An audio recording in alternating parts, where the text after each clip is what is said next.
What's up, fellow YouTubers? We're just hanging out, chilling like a rock star villain. And,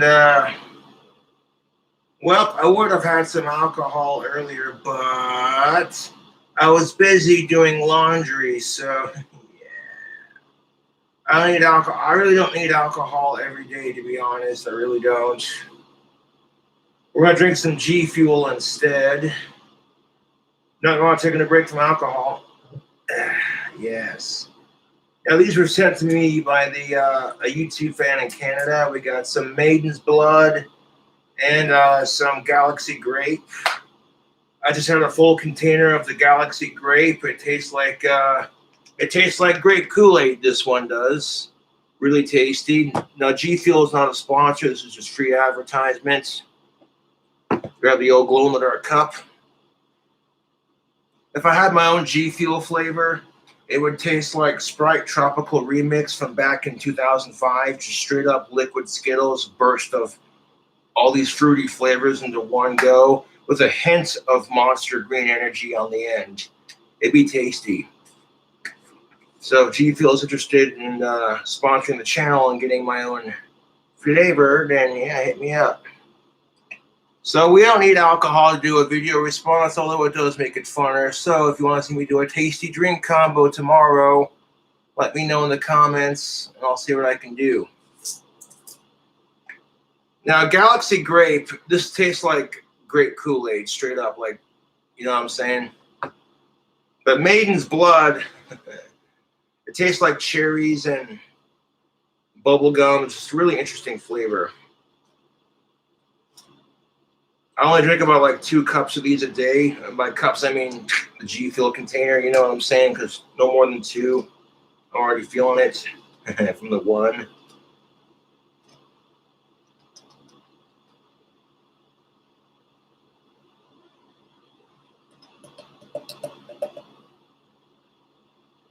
So I'm going to get out some of that Maiden's Blood, and we're going to try it. Go ahead and leave these up here for the remainder of the video. Yes. Dude, it already looks like blood at the bottom of the glass. What? Yes, that straight up smells like cherries and bubblegum, dude.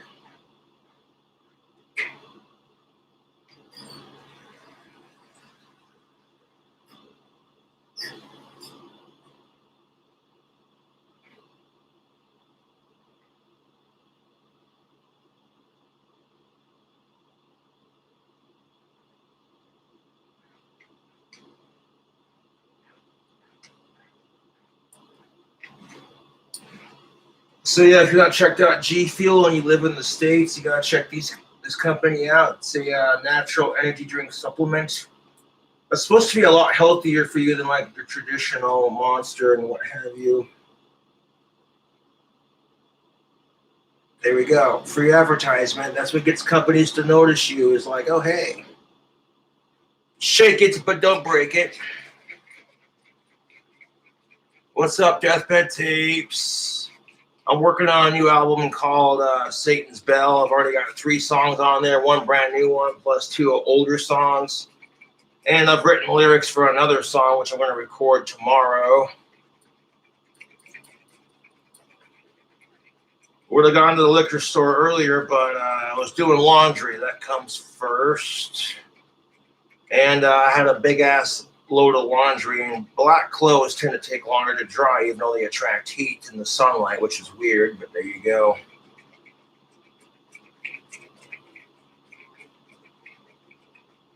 So we got some Maiden's Blood, G Fuel.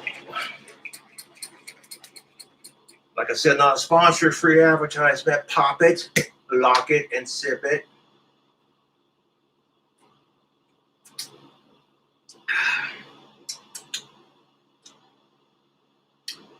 Yep, that straight up tastes like cherry and bubblegum. That's tasty. And if you saw the link I posted, we're doing a Terrence Pop video response for Darkulous.com.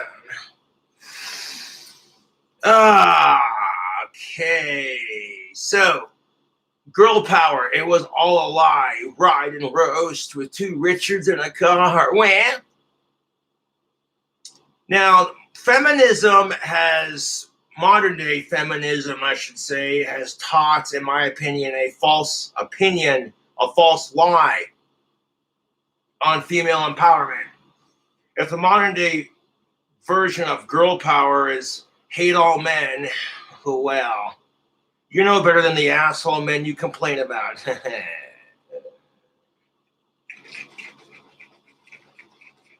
So we're just going to do the video response. We don't need any alcohol for it. I might go get some tomorrow if I feel like it, to be honest. Well, and the laundry's dry. It's in my basket. I'll put it away and fold it after the live stream. But let's go.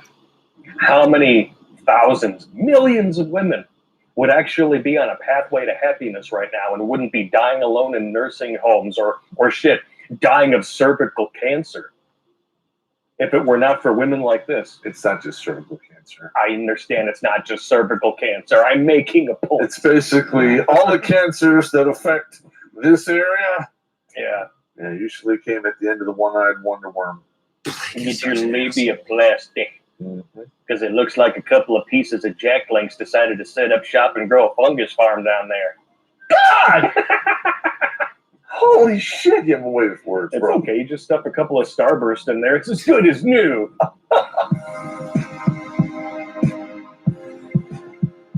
Our current stunning and brave, duly elected, most popular president. So yes, get yourself a copy of Surviving Fourth Wave Feminism, The War on the West, Volume 1. You know what kills me about Western women? They're sitting here bitching about how fucking oppressed they are. And it's like, honey, this ain't the 1950s. If anything, in a Western world, men are starting to lose their rights. And only because men were dicks to women for the longest time, so we're kind of getting our just karma. But it's kind of unfair to blame the nice guy for the fucking asshole from yesterday. You know what I'm saying? Like, dude.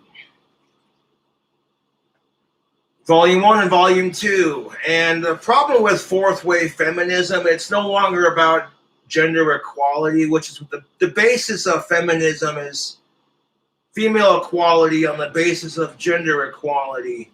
And I fight for true gender equality, no matter how nasty it may look for either side. But you gotta be careful what you say when you're talking true gender equality, because most people don't want to hear it. You get one side of the gender, either boys or girls, will not say a fucking word when their side gets all the benefits. But as soon as their side gets the raw end of the stick, now they're sitting there bitching about how unfair it is and how the other side is so mean. And I'm just like, shut up.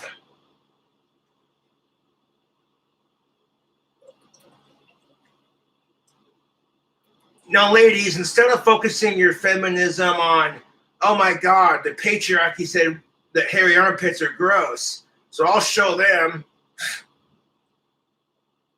You know, women want to bitch because men in society tell them how to shave their goddamn body hair. You're not the only one being told that crap. Men get told this all the fucking time, i.e. with the whole manscape. And not shaving for a movement because you're pissed off at men. No one gives a shit if you have hairy armpits. Some men are going to be grossed out by it, but that's their personal choice. And, you know, like the same woman that says she is not going to let society tell her what to do, while the so-called woke-tard society tells her not to shave. See, when you're not shaving for like No Shave November, that's more of a political movement. This, you know. Instead of fighting for women's equality all over the rest of the goddamn world, you know what I'm saying? Now that Western women are comfortable in their little safe space where men have little to no rights, and if you're sexist towards a man, nobody even blinks twice at it. They're just like, well, technically men have been dicks to women since, you know. At some point, you're like, you know, if you know how it feels to be oppressed, why do it to someone else? This is true for not only sexism, but racism as well.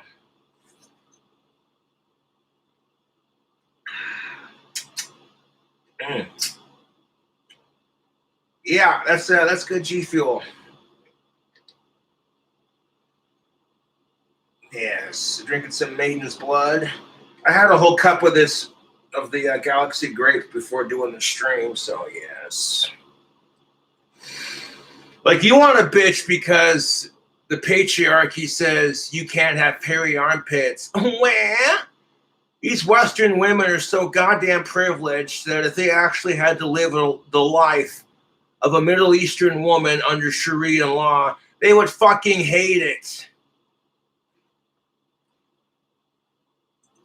These women who live in Sharia law are literally begging to have an education. But under Sharia law, they're not allowed to get jobs. They're not allowed to get educations. They're pretty much subservient to their male overlords. So Western women think they have it bad. Oh, try being in the fucking Middle East with the Taliban and ISIS fighting each other and Sharia law. And if a woman dares show his ankle, a little bit of this action right here, she gets rocks thrown at her. How fucking barbaric, dude. Seriously. If a Western woman were to see how bad that the other side has it, fuck, they wouldn't be complaining. You know what I'm saying? Like, at least in the Western world, if you want to show off your tits, no one's going to say shit. Like, yeah, girl, you want to top them out, show them, fucking show off cleavage. And if a guy checks you out, he's raping you with his eyes. No matter how bullshit that fucking sounds, you get away with it because of that Western female privilege.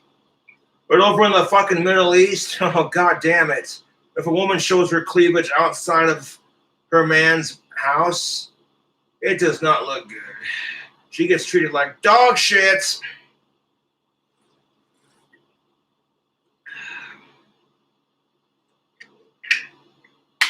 But girl power is not a myth.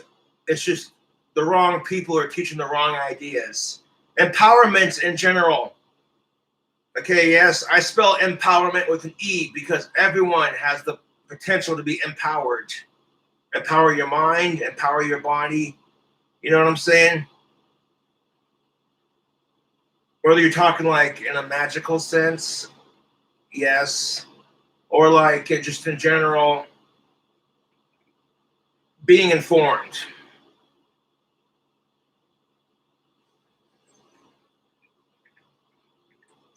I can always see how that conversation would go down to you get some Middle Eastern, Iraqi, Afghani woman escaping to the country as a refugee, learning English as her second language, and then just seeing how fucking awesome women in the West have it. And then I can already hear the conversation. She would say things, well, back in her home country, she never had this many luxuries or this many rights. All of a sudden, the Western women are going, yeah.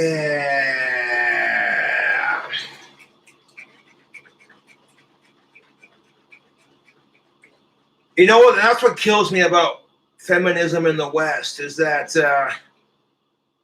nobody's stopping you from not shaving your armpits and your legs. People might think, damn, that's nasty, but no one's stopping you.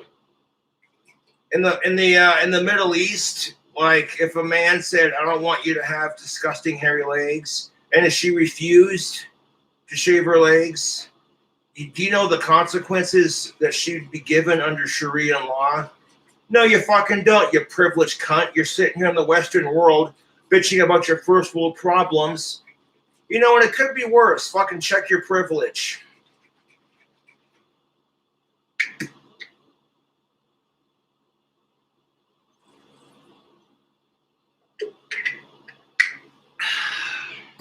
Avar might have delivered the coup de grace to the Republic, but the first shots were fired by useful idiot vaginuts and sheep. So check out Surviving Fourth Wave Feminism, The War on the West, Volumes 1 and 2 by Dr. B. Real.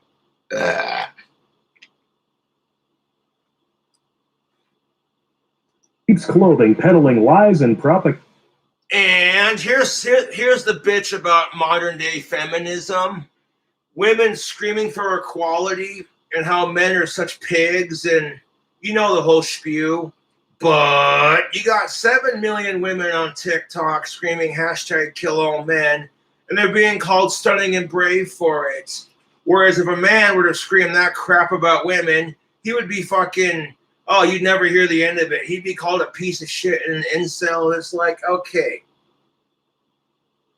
If it is wrong for men to do it, it should be equally as offensive and wrong for women to do it. That's called gender equality. You may not like it, but that's the goddamn truth.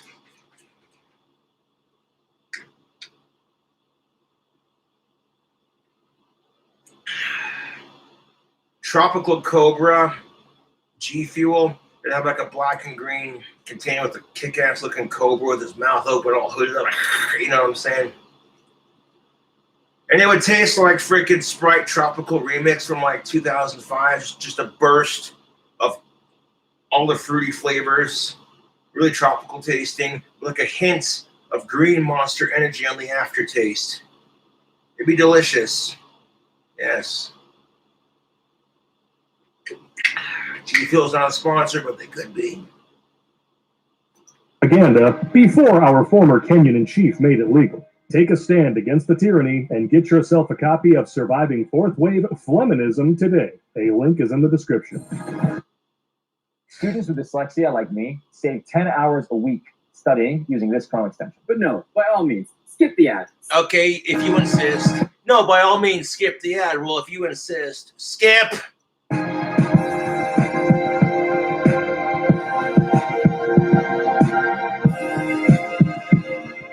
Girl power. It was all a lie. Ride and roast with Terrence Pop and Blake with 2 dicks in a car. Now, if you want to get yourself a female empowerment shirt, ladies, it's in the Teespring. Check that out. It's pretty sweet female fan merch for the fans of the videos here. Yeah. Now, Cobra Cult teaches true empowerment of your mind. I teach you to unlock your body's and mind's natural ability to real magic. Okay? This ain't no Harry Potter bullshit. This is the real deal. Okay, Harry Potter is an awesome book series, but that's beside the point. But we'll get into that later. Power of the mind is a wonderful thing. The power of the mind is a wonderful thing. Fuck sexism, fuck racism. Power to the people. It's gonna be a good one. I got a good feeling. Oh, shit.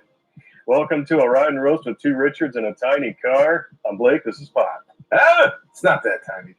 It's tiny enough. All right. That's what she Semi-tiny. said. Now, we've been telling you guys for years, been telling our female fans of the show, all 4 of you, that feminism lied to you. Lady. That it led you down a primrose path specifically because the age-old saying is true. Misery loves company. And now, one of them finally admitted it. Oh, yeah? Well, it's not. She's not the first one. They're starting to come out now. Yeah, they're coming out of the closet. Not like we didn't know that was already part of the issue. I'm just saying. They turned their necessity into a virtue. Yeah. I don't need the sausage. I could just fill up on the buns. Buns make you fat. That's right. You better lick them and stick them right to your ass, because that's right where they're going. Fill up your donut hole, please. God, that's terrible. Shout out to Dinosaur13. I decided to wear the Pinky and the Brain shirt today just for you. No, she wrote fake news for Cosmopolitan, and no. Okay, so there's this chick who wrote fake news for the Cosmopolitan magazine in like the early 60s, late 60s, almost 1970s. And now she regrets misleading women on feminism. What? I regret misleading women on feminism. You're an idiot. No. Sue Ellen Browder wrote fake news before. So Lander, Wyoming, Sue Browder wrote fake news before fake news was ever a thing. Except she prefers not to call it that, not because she's embarrassed to admit she wrote fake news. Although she's currently not proud of it, but because she thinks the term fake news is too vague to understand. You are trying way too hard with this, lady. How the fuck is fake news not... Okay, anyone with half a fucking brain would go, that's not too vague to understand. It's news that's full of shit. It's gossip. It's whatever. It's, it's fake news. Lies. Fake news. Right. Kind of like when the Democrats talk shit on Donald Trump and they accuse him of making up shit and how they laugh at him for calling it fake news. But the second you accuse Joe Biden of some shit, and the left says the same goddamn thing. Politics, ain't it great? Yeah. As soon as the radical right spreads fucking misinformation about the left and the left get a taste of their own goddamn medicine, they say the same thing Trump said. Oh, that's all bullshit. Biden never did that. That's fake news. You sound just like Trump right now.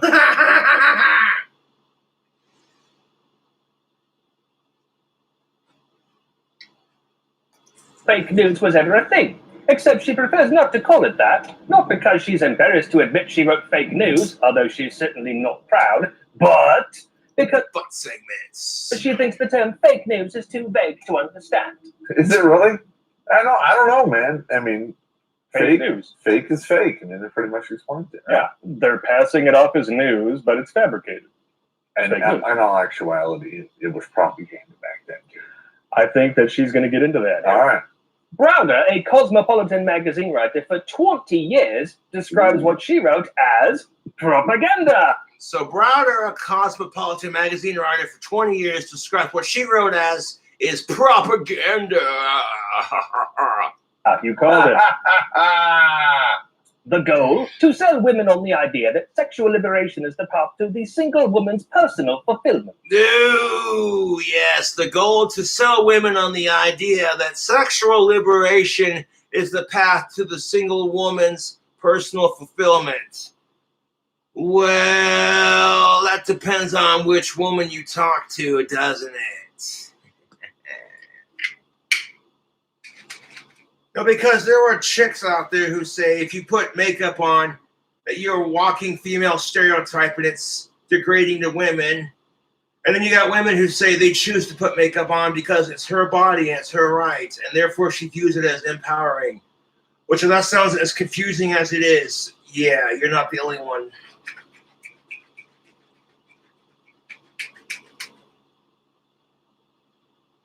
What that boils down to is, oh, wait, you're slut-shaming her for wearing makeup? Wow, okay. Then you bitch about slut-shaming in general when you contribute to it? The hypocrisy smells worse than your undouched feminazi cunt.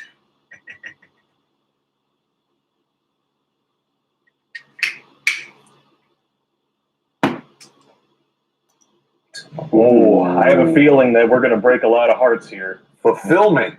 Because if there's one article that we've covered on this show that has gone completely unreported on, it's this one. And I know that to be a fact because this came out last May, and it's only now getting out there in the mainstream. Carl Benjamin did a video on it on his podcast, and yeah, it's going to get out there, and all these women are going to be like, it can't be true. What we have going on now here is one big propaganda machine. Oh, yeah. And I find it hard that the system that we have, which is basically bought and paid for and reporting propaganda, it's going to waste any of its time busting out old propaganda. Especially when they can use said propaganda to make so much money. And they're just going to recycle it. Well, anytime you can pin any sect of the population against the other, corporations, governments, politicians, they can all grift off of that.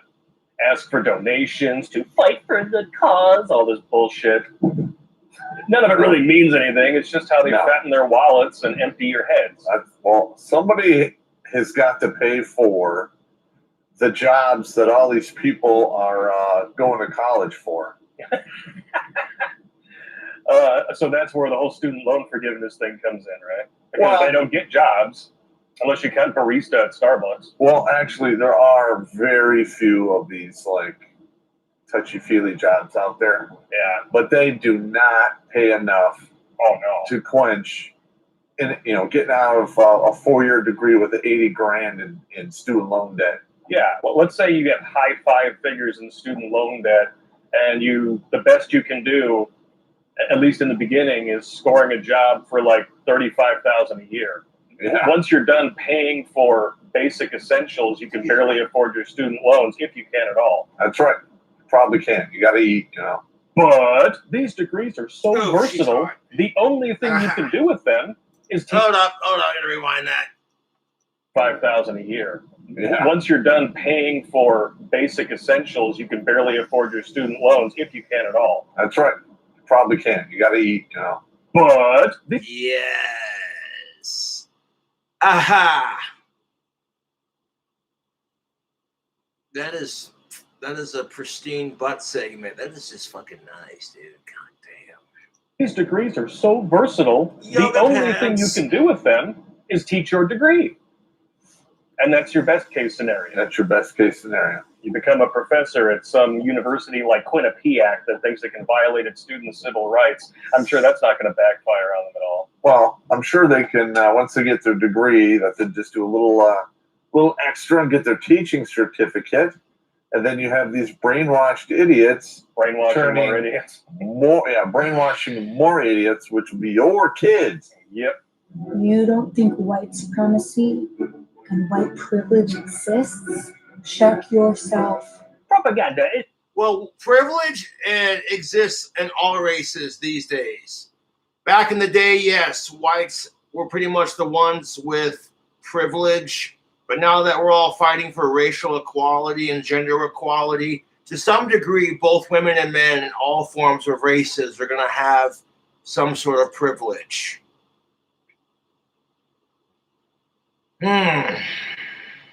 Propaganda is very sophisticated, Browder tells the Daily Signal. It's half truth, selected truth, and truth out of context.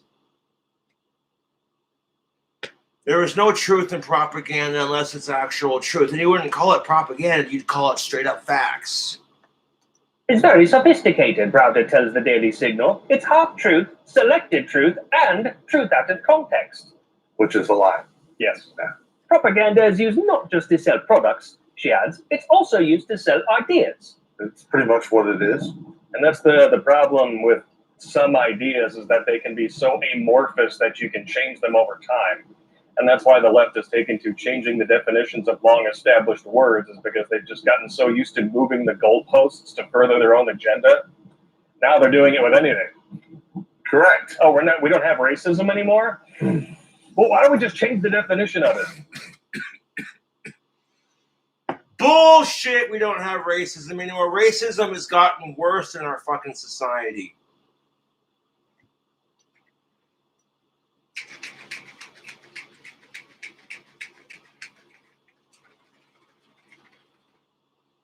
Bullshit, we don't have racism anymore. Racism still exists. It's fucking sad. You think 2021 that people would have progressed? Like, we had a half-black president named Barack Obama. You'd think we would have been like, hey, you know what?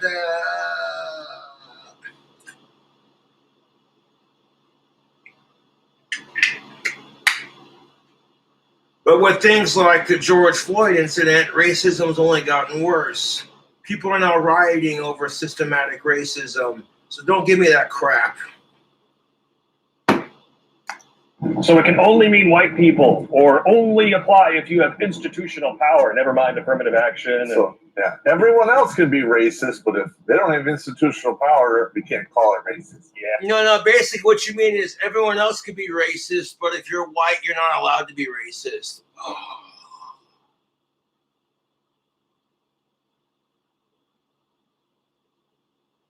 And it's like, dude, if it's wrong for white people to be racist, then it should be wrong for everyone to be racist. Racial equality, man. Power to the people. Yeah.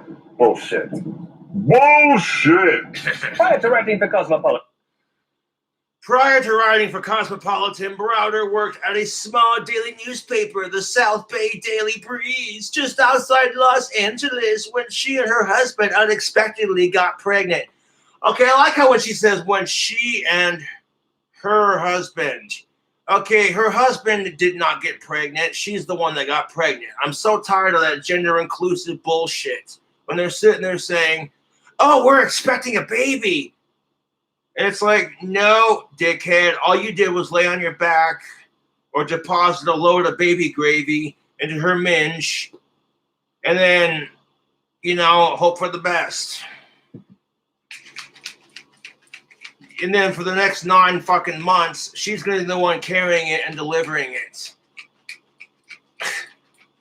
So for the next 9 months, you got to pamper her and take care of her and make sure she's comfortable and everything. And then after that, the next 18 years of your life are going to be fun and not.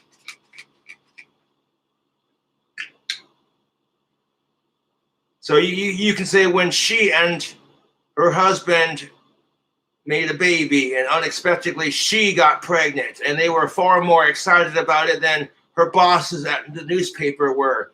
Well, because that becomes a goddamn liability. Nobody, and I hate to say it, but most companies, if you're a female and you're pregnant, it gets to a point where you need to just like sit down and take it easy, like shit. What happens when like you slip and fall and like you have a miscarriage? And now that company that you work for is liable for lawsuit because they forgot to put up the wet floor sign. It's the fucking truth.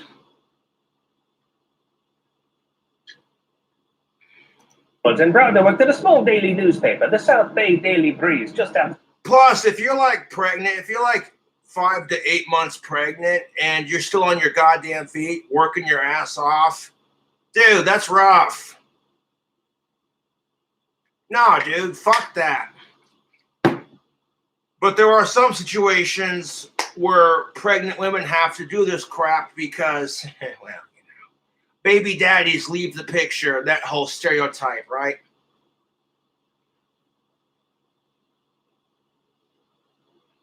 And nobody says shit when the mother wants to abandon the kid because she's the one delivering it and carrying it. That's just, you want to call it a double standard, but it's the goddamn truth.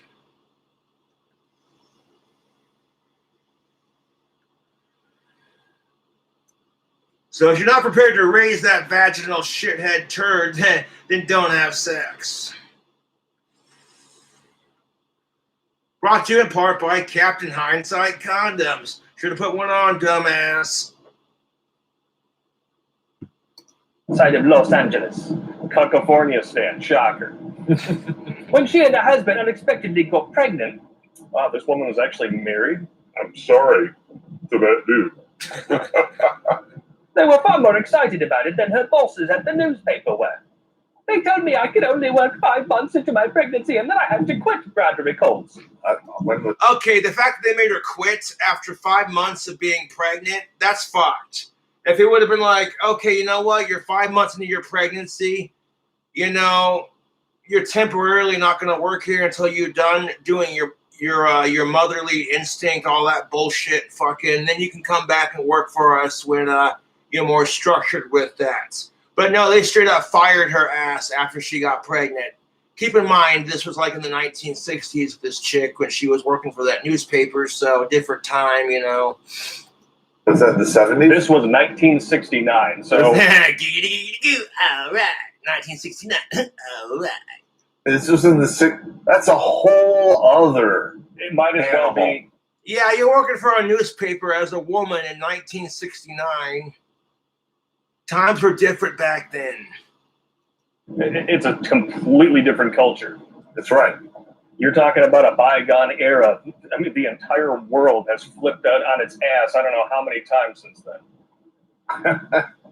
Yeah, we've pulled the rug out from our own. Shit, I wasn't even born back then. I wasn't born till like 1991. God damn it. 1 feet so many times it looks like break dancing. Yeah, that was back when Afghanistan had buildings. Oh. So let's say you have to read an incredibly long email from your boss that you have to finish before the big meeting starts. So, are we saying that women never had to deal with hardships in the West? No. What? No, they had. No, that's the truth. Women have not always had it easy in the West. But now that women have it much easier than women 30 years ago did in the West, instead of taking that and focusing on ending female oppression all around the world, like I said, modern day feminism has taught women to, hate men and to stay in your little feminazi safe space where men are bad and women are always right no matter what. That time is long since over. Absolutely correct. But just like every other grift, they have to try to keep the fight going, otherwise the money dries up. That experience turned Pravda, who was born and raised in small-town Iowa, into a feminist. Well, I can't say I blame you. I cannot say I blame you. That experience turned Browder, who was born and raised in a small town in Iowa, into a feminist. Well, feminism back in the 60s was a lot different than it is today, because feminism today, the majority of women have more rights than women did in the 1960s. That's the only difference. And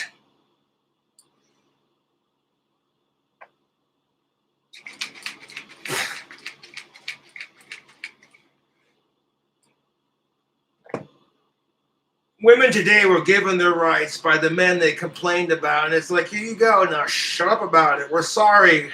Please don't kick us in the balls. Whereas women back in the day had no rights.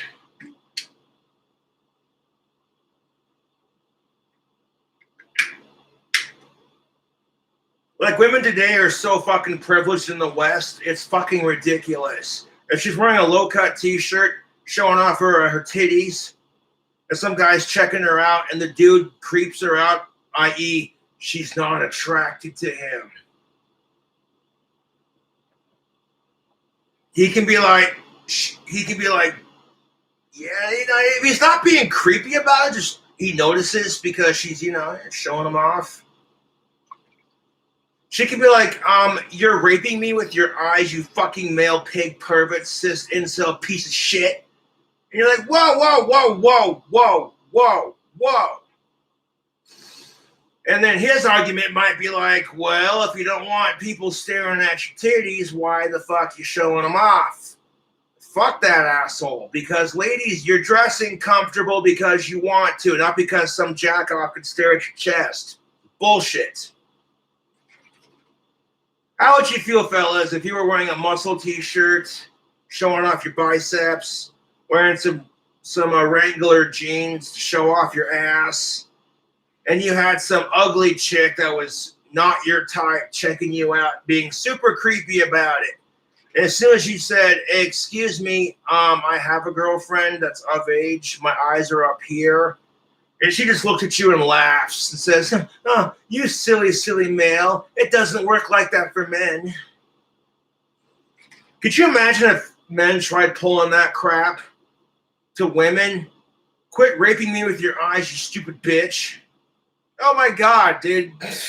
The dude would get slapped so fucking hard for saying that kind of crap to women. Are you kidding me, dude?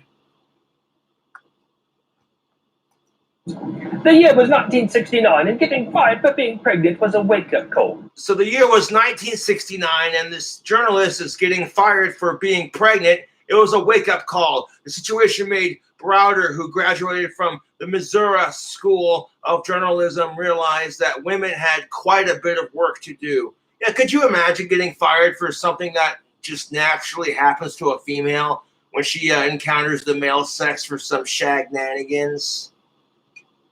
But this is like 2021 right now. The year that this happened to her was 1969. Big difference in the way society treated women. Humongous difference.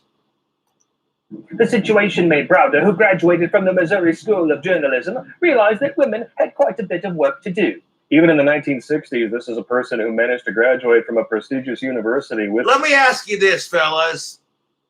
Imagine it being 1969 and in an alternate universe where women and the men dynamic is flipped. And like in an alternate universe where men are the ones that get pregnant. And that sounds crazy, but hear me out. How would you feel if you got fired because your woman got you pregnant and you had no control over it happening? It's just, hey, you and your husband are having a nice Friday night dinner, a couple glasses of wine, whatever, girlfriend, whatever, fucking, it just happened. You know what I'm saying? Imagine, how would you feel? Put yourself in the woman's shoes before you criticize them. And that can be said for the ladies too, man. Shit. If women and men spent more time focusing on what makes them similar instead of what separates us, they would get along so much better. Holy shit. With a degree. And women have been realized to their full potential outside of the kitchen. Men, we have not been realized behind our full potential. As far as women are concerned, for the most part, not all of them, but the good majority of them in society in general, if you're a man, you're supposed to be able to fix cars, build houses, go fight in a war, potentially die for your fucking country. Just shut the fuck up and be a man, not show your emotions, and then get criticized because you're not being emotional enough.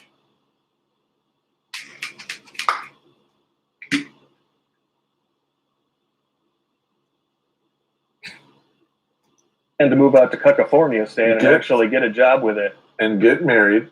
And she's still oppressed. And got pregnant, but somehow she's still oppressed. Wham. I gotcha. That's not oppression. It's a recognition of reality. When women get pregnant and start families, their job automatically goes to the back burner. As Correct. an employer. That's true for men. Like, it's the goddamn truth. When women and men decide to start a family, what happens? Take, for example, you and your high school sweetheart are attending the same college. And then one night, you and your high school sweetheart that are now in the same college with you decide to get a little drunk and fool around. And the condom breaks and you're in the heat of the moment and you're just like, yeah, fuck it. What's the worst that could happen? And then you pop out your first kid. You're stuck to your head in student loan debts with a crappy 2-bedroom house. Up to your goddamn ears in student loans, putting your career on the back burner so you could raise your kid. Within the next 5 to 10 goddamn years, you potentially end up having 2 or 3 more kids and then having to get a bigger house. And then the next thing you know, you got your student loans paid off. You still haven't found a career in your degree, and you're miserable with your life. You go through a midlife crisis. You're like 40, 50 years old, and you realize that you pretty much said fuck your career and did the whole family thing.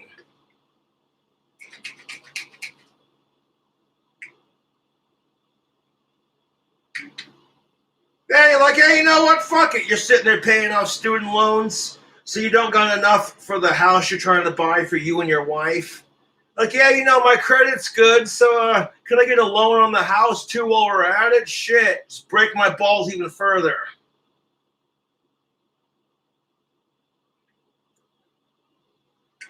So by the time you got done paying off the housing loan, the student loan, the mortgage loan, the car loan, you're in the goddamn morgue. That's why they call it a mortgage payment. Oh. That's why they call it a mortgage payment, because you'll be in the goddamn morgue before it's paid off. And then all your fucking debt gets passed on to your next of kin. And now your kids and their kids are stuck paying for it. And the cycle continues. Asperger's.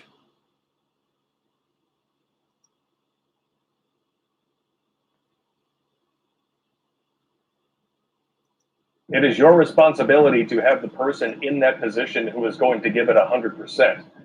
Not 85, not 70, not... Yeah, exactly. If you're not prepared to, raise that kid, then put a condom on or close your goddamn legs. It takes 2 to fuck, and it takes 2 people to fight. That being said, you got to be, having mutual responsibility. You stop complaining about your goddamn dry spell when you have no kids, no STIs, and no nagging bitch of a wife going, "You're not good enough. My mother was right. All you men are the same."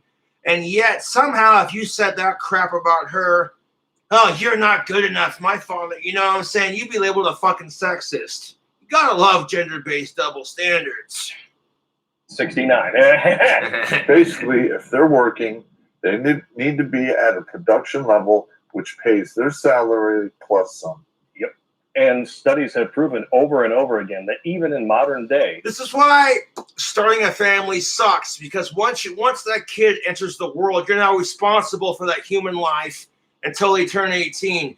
And then even after they turn 18, your parenting responsibilities are still not done. Yeah. In fact, I want to give a shout out to my dad and my stepmom. Thank you for raising me and just being awesome. And I'm sorry if I haven't always been the easiest kid to raise. You know, that's real talk. But there you go. women who start families routinely do not like to go back to work once they have taken their maternity leave. Why 43% of women with children leave their jobs, and how to get them back? Well, because someone's going to stay at home and watch the kid. It can be scary trusting your kids in a goddamn daycare where you don't know people. And I don't know when you want to go down that road. Oh, that's nasty.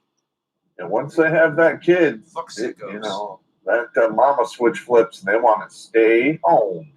Gee, it's almost like they Yes, because women are encouraged to be stay-at-home moms. But if men try that crap, we're lazy pieces of shit who need to get a job. Well, recognize that feminism lied to them without really realizing it, because feminism told them it was the job that was going to give them the fulfillment that they needed. It's not until they have children and start taking care of them. it really depends on, Blake, no offense, dude, what the woman is looking for. Some women feel fulfilled with a career, but then they spend their whole life doing the career, and they work their ass off. They say screw dating and screw men, and they sit there and they work their ass off with a career.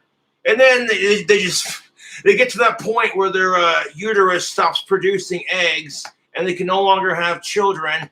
And now when they realize that their career has made them a dead-end corporate shell of a former person of who they really are, and they want to start a family and they can't because they've spent their entire goddamn life chasing that career. And now that they have that career and no family to show for it, oh, it's miserable. I can't begin to imagine.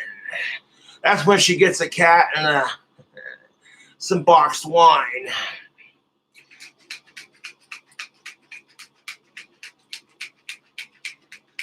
Or you get women who think, hey, you know what? They want to start a family. Fuck the career. That can wait.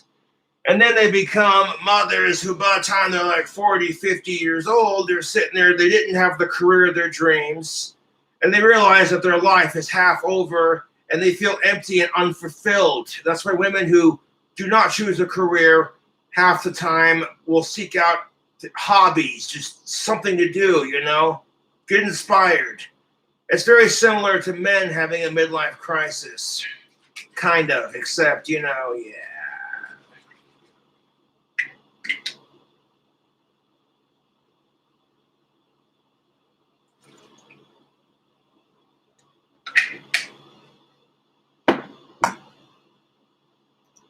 They realize, you know, this is really what I've been missing. Yeah. Fulfilling my... Sometimes no one's born knowing, okay, this is what's going to make me happy. Career, family, meh. No one's born having those answers. Those are just things you figure out as you go through the trial and error of life. biological imperative, having the love of a man who's the alpha of his home, who I can actually respect. No. Those feminism wants. Well, yeah, that respect is a two-way street. If he's an alpha male, is she a goddess female? You know, can you respect each other? That's the thing of it. But when divorce rates are higher than they've ever been in this goddamn society, yeah. Women to act like men. Yeah. All right. All while claiming masculinity is toxic. That's what killed me about it, is our society says masculinity is toxic.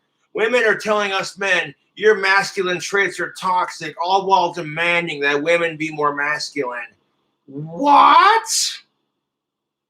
You wonder why women say and do the exact opposite of what they want? And you think to yourself, that's a stereotype for women, right? Look how it plays out in our society, man. Because the society conditions women into this crap, and they don't even fucking see it. Then they're sitting there fucking frustrated because they don't get what they want. Irony is palpable.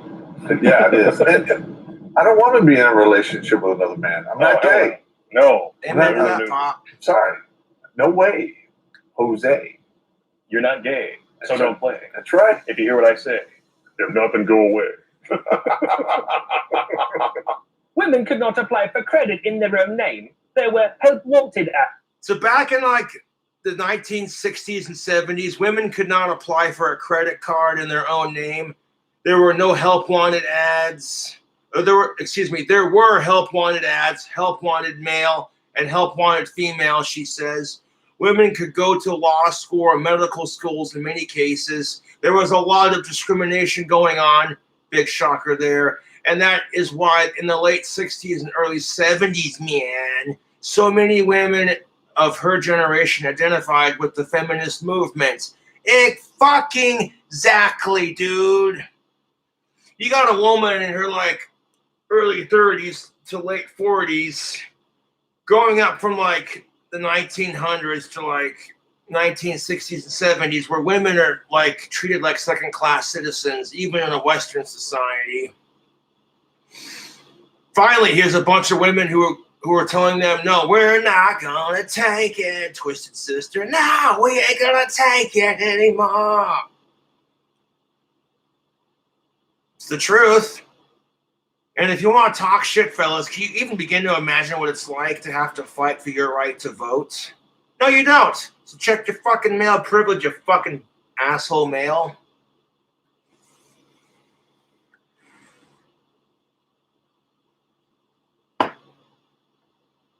As help wanted male and help wanted female, she says. Women couldn't go to law school or medical schools in many cases. There was a lot of discrimination going on, and this is why in the late 60s and early 70s, so many women of my generation identified with the feminist movement. So they had an actual beef, and then what happened? They got what they wanted.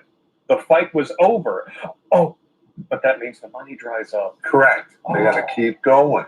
Here's a Jesus Christ. thought. God damn, dude. Insert the clip of that one wolf going, oh, and smacking the fucking chair on the goddamn table. Jesus Christ, that is a fine-looking of-age woman. Good Lord. I could fucking motorboat the shit out of those tits. God damn it. When you declare victory, just go the f*** home and make me a sandwich and give me a blowjob when you're there. Pick your shit and go home. It's over. Now, that's just what I was just saying, ladies. Modern-day feminism, women in the Western world now have exactly what they want. Equal rights to men, if not sometimes more. And instead of being happy with that and being like, oh, hey, you know, we should totally fight for female equality all over the world and in third world countries. No, now they're finding ridiculous things to bitch about, no pun intended. You men telling us women how to shave our body hair, fuck the patriarchy. And I'm over here like, yeah, but have you seen those Manscaped commercials with some stupid hot chick? Their long black hair, wearing this tight black dress. No offense to Manscaped, but you see her standing next to a fucking Hummer and this big-ass Barrett fucking military machine gun. And she goes, men, I like it smoother. You know what I'm saying? You've seen the commercial, dude. And you know why? They do that because it works. For the same goddamn reason they have hot chicks selling you crappy beer. Because when you're, you know what I'm saying, like as a kid, the drug counselor will say, okay, kids, alcohol's bad for you, But if you're a horny male adolescent and you're watching TV and you see a hot chick with big tits holding a beer, and that shit gives you a shwing, the sound of Wade's boater from Wayne's Wild World. What do you think is going to happen? He's going to get mixed messages. Dude, come on. That's just, they do that crap because it works for us guys. He's like, oh, I know the drug counselor said that alcohol was bad for you, but that chick in the bikini's kind of fucking hot, and I like the way the beer suds bounce off her voluptuous double D titties. You would never see that crap for women's commercials. Could you imagine if there was a fucking Womanscape, like a female version of Manscape, and some stupid hot guy was trying to sell her that crap? And you know what he said? Ladies, I don't know about you, but when I'm eating that pussy, I like it to be nice and smooth. You'd never hear the fucking end of it. Considering that women like to bitch when men or society tell them how to shave their goddamn body hair, but fail to realize that men also to some degree go through the same crap, it just blows my fucking mind.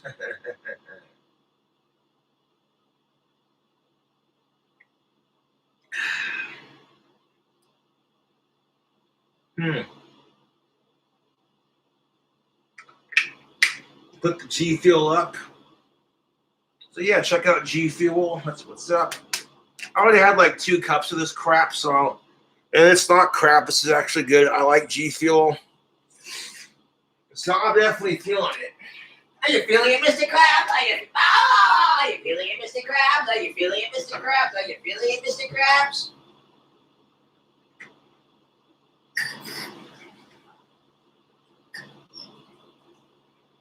Are you feeling it, Mr. Krabs? Ah!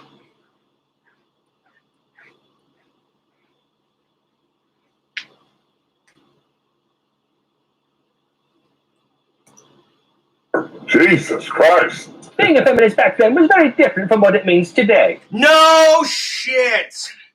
The chick goes on to write, get yourself a pint glass, baby. Yeah.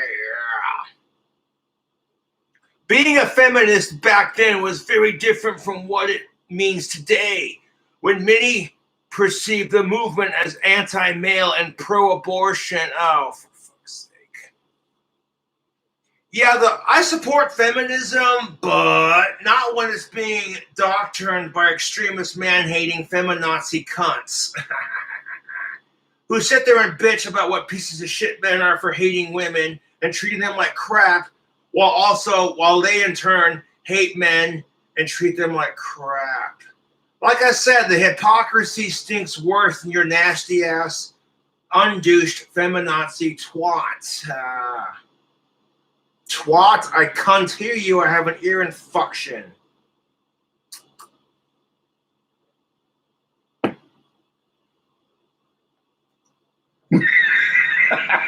When many perceive the movement as anti-male and pro-abortion. That's pretty much what it has been. That's like 2/3 of it right there. Yeah. The other third is just whining. Yeah. Well, that's just it. I'm pro-abortion too. I'm getting so tired of the government and the church who's telling women what they can and can't do with their body. And there are certain circumstances where I think abortion should be allowed. Yeah. Kill all men. There you go. We need to kill all men. Jesus Christ. Yeah, I remember when that came out, the hashtag kill all men movement. I was fucking, as a male, I was blown away. I was like, are you fucking kidding me, dude? I was fucking pissed about it. We need to kill all men. You gonna come after me and kill me? Try it, see what happens. First of all. And second of all, how would you like it if men said that crap about women? Oh, that's right. They wouldn't be able to get away with it, would they?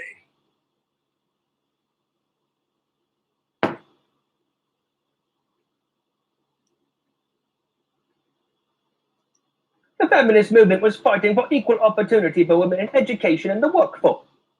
The feminist movement was fighting for equal opportunity for women in education and the workforce. Browder says, of its early roots, The sexual revolution, on the other hand, was fighting for all sorts of sexual freedoms. This is nothing new. Women get slut-shamed for having sex, and men are praised for their sexual conquest. And that's kind of horseshit. But on the same note, women are allowed to have standards and preferences in their dating partners without being told you're fat shaming or you're dick shaming or whatever. But if men have a preference, oh, how dare you? Sprouter says of its early roots. The sexual revolution, on the other hand, was fighting for all sorts of sexual freedoms, which you in turn got, and you're still complaining about it. Congratulations, you won. Here's a thought. Yeah, women are like, okay, I'm not going to repeat myself, but women still get slut-shamed for having sex. Let's be real. You look at Billie Eilish, man. She's like, as soon as I turned 18, they started slut-shaming her, and I'm just like, God, that's got to be rough, dude. And that's the kind of crap women deal with. It's just like, well, and then I'm Billie Eilish is a perfect example, dude. Billie Eilish is known for wearing more tomboyish, baggy clothing, not really showing off her figure.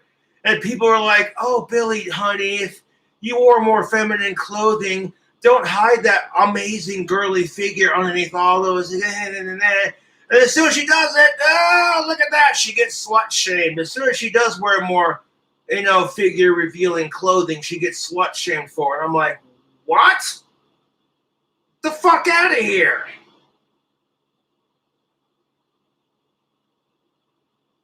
But I'm the bad guy for saying it. Back in. Oof. But here's a thought, he says. Let me just take that in. Let me just, take it in. 3 fucking super hot chicks, all wearing skimpy short dresses that are low cut. God damn it. Sure, one of those chicks would be enough. I wouldn't know what to do with 3. In the 60s, one of the biggest things that they said was a victory for the feminist movement was the birth control pill, right? Correct. And of course the pro-abortion thing. Now we finally we have the keys to reproduction. We can, finally decide, who, what, where, when, and why in our lives, blah, blah, blah. And then suddenly was no longer enough. Suddenly men started having to take responsibility for that. Well, men should have to do this, and men should have to do that, and child support, no-fault divorce. Okay, fine, you get all that stuff too. Now, finally, they're on the verge of having a birth control shot, I believe, for men. And the feminists are... Oh, yeah, look at that. Look at that. The feminazis are pissed off because, of course, the women don't want the man to have a pill. It would end those happy little accidents. Oh, my fuck. Yeah, they call it happy little accidents. Yeah, it's because, there's certain things that certain women want to have more power over. And then there are certain women who bitch and say things like, well, why should women be forced to take birth control, huh? Why can't they have one for the men? It's bullshit. Yeah, those are true words from a female that I know of. I'm not going to say who she is because it's none of your goddamn business. But one of the females I've talked to in the past, she went off on a fucking rant and a half, saying it's bullshit that women are forced by society to take questionable birth control like Depo shots. Birth control that could cause things like, cervical cancer and the ability to lose the ability to have kids permanently.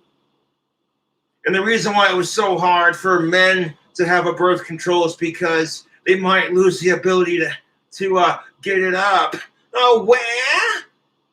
So this kind of just blows my fucking mind that there were some women out there who were just like, hey, you know what? And I know why women are pissed off at the fact that men might have a awesome birth control that allows them to have sex without getting the chick pregnant. It's because he could say, oh, no, I'm not on the shot. No, not at all. Okay, and then they go to fuck like jackrabbits, and it's just not taking. She's sitting there trying to get pregnant while he's secretly going, I don't want it to happen. And so he's sitting there going, I don't know, babe. I don't know why you can't get pregnant, man. But if you want to keep trying, cool. Excuse me 1 second.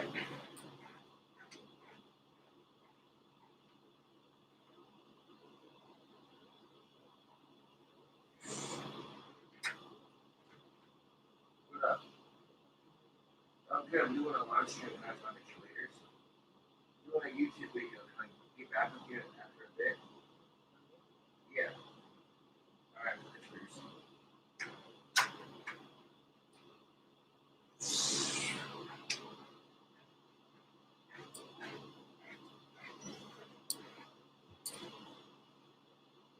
It's the same reason why women want to have control over whether or not they can have kids. The reason why, if you're a woman and you get pissed off at the thought of a man having the option of having birth control for a change, it's because of all the privilege that women get from, child support payments and all that good shit.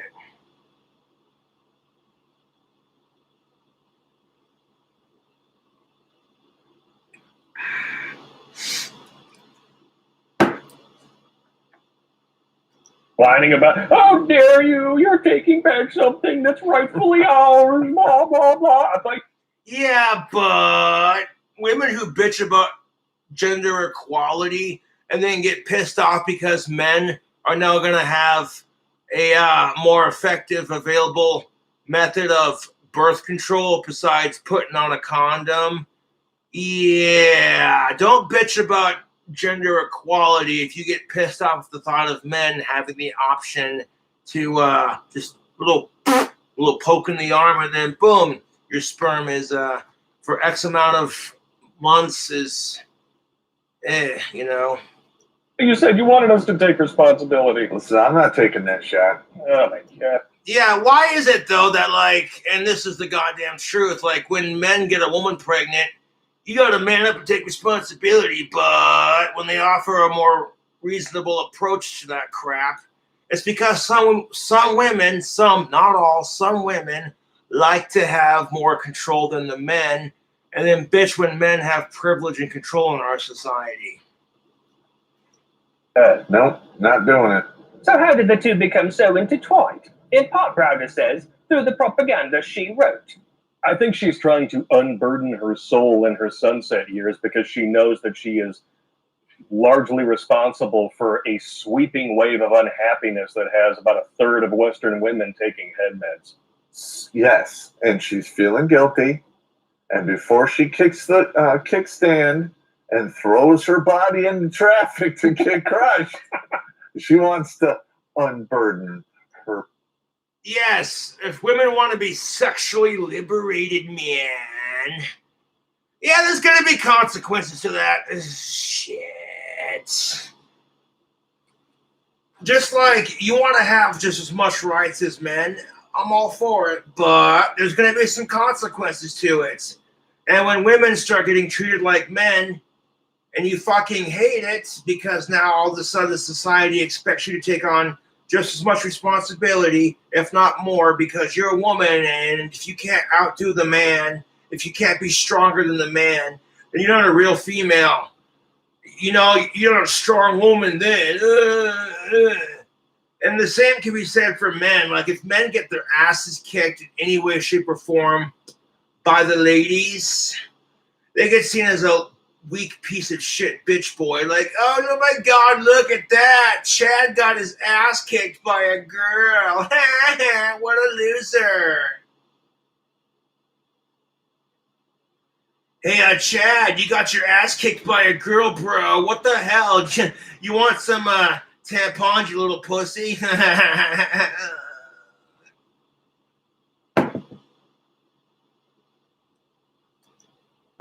Spirit and heart. Please forgive me. It's not like I was a gigantic whore or anything. I just encouraged other women. Yeah, but this is what kills me about double standards, YouTube.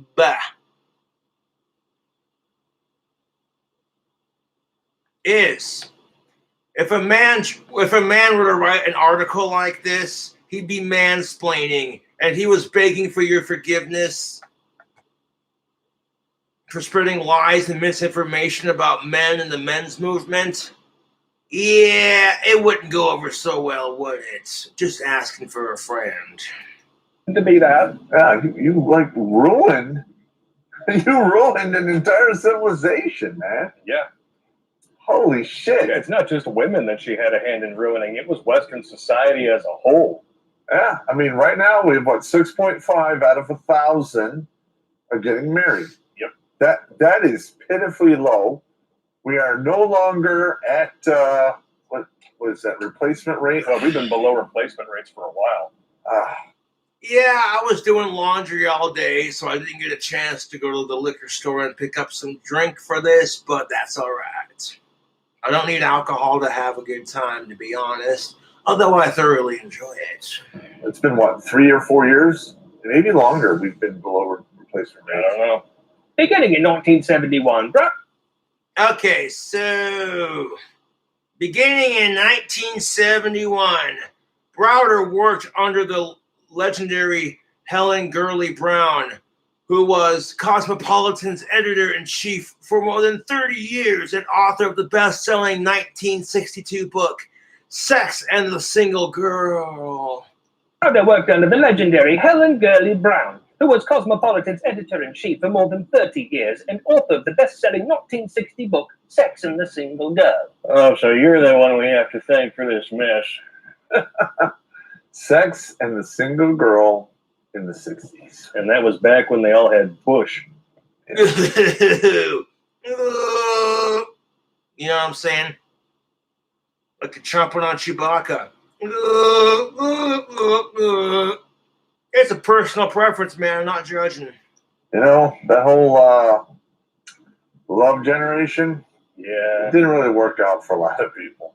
not so much. Not so much. I mean, unless your goal was to get, syphilis, herpes, gonorrhea, chlamydia, clams. Well, like when I was growing up in the 70s, I had all kinds of friends that, didn't even know who their father was, never met him.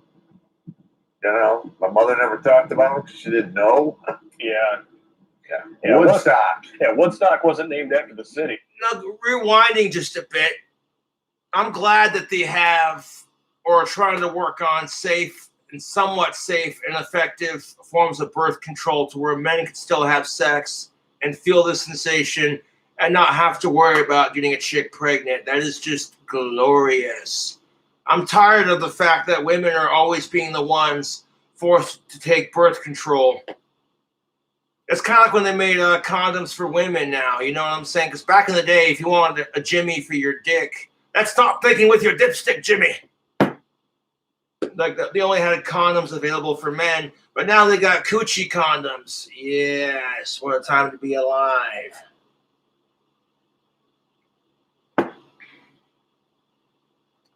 It was named after your father. Taking cues from Playboy magazine, Brown turned the struggling magazine into an international empire.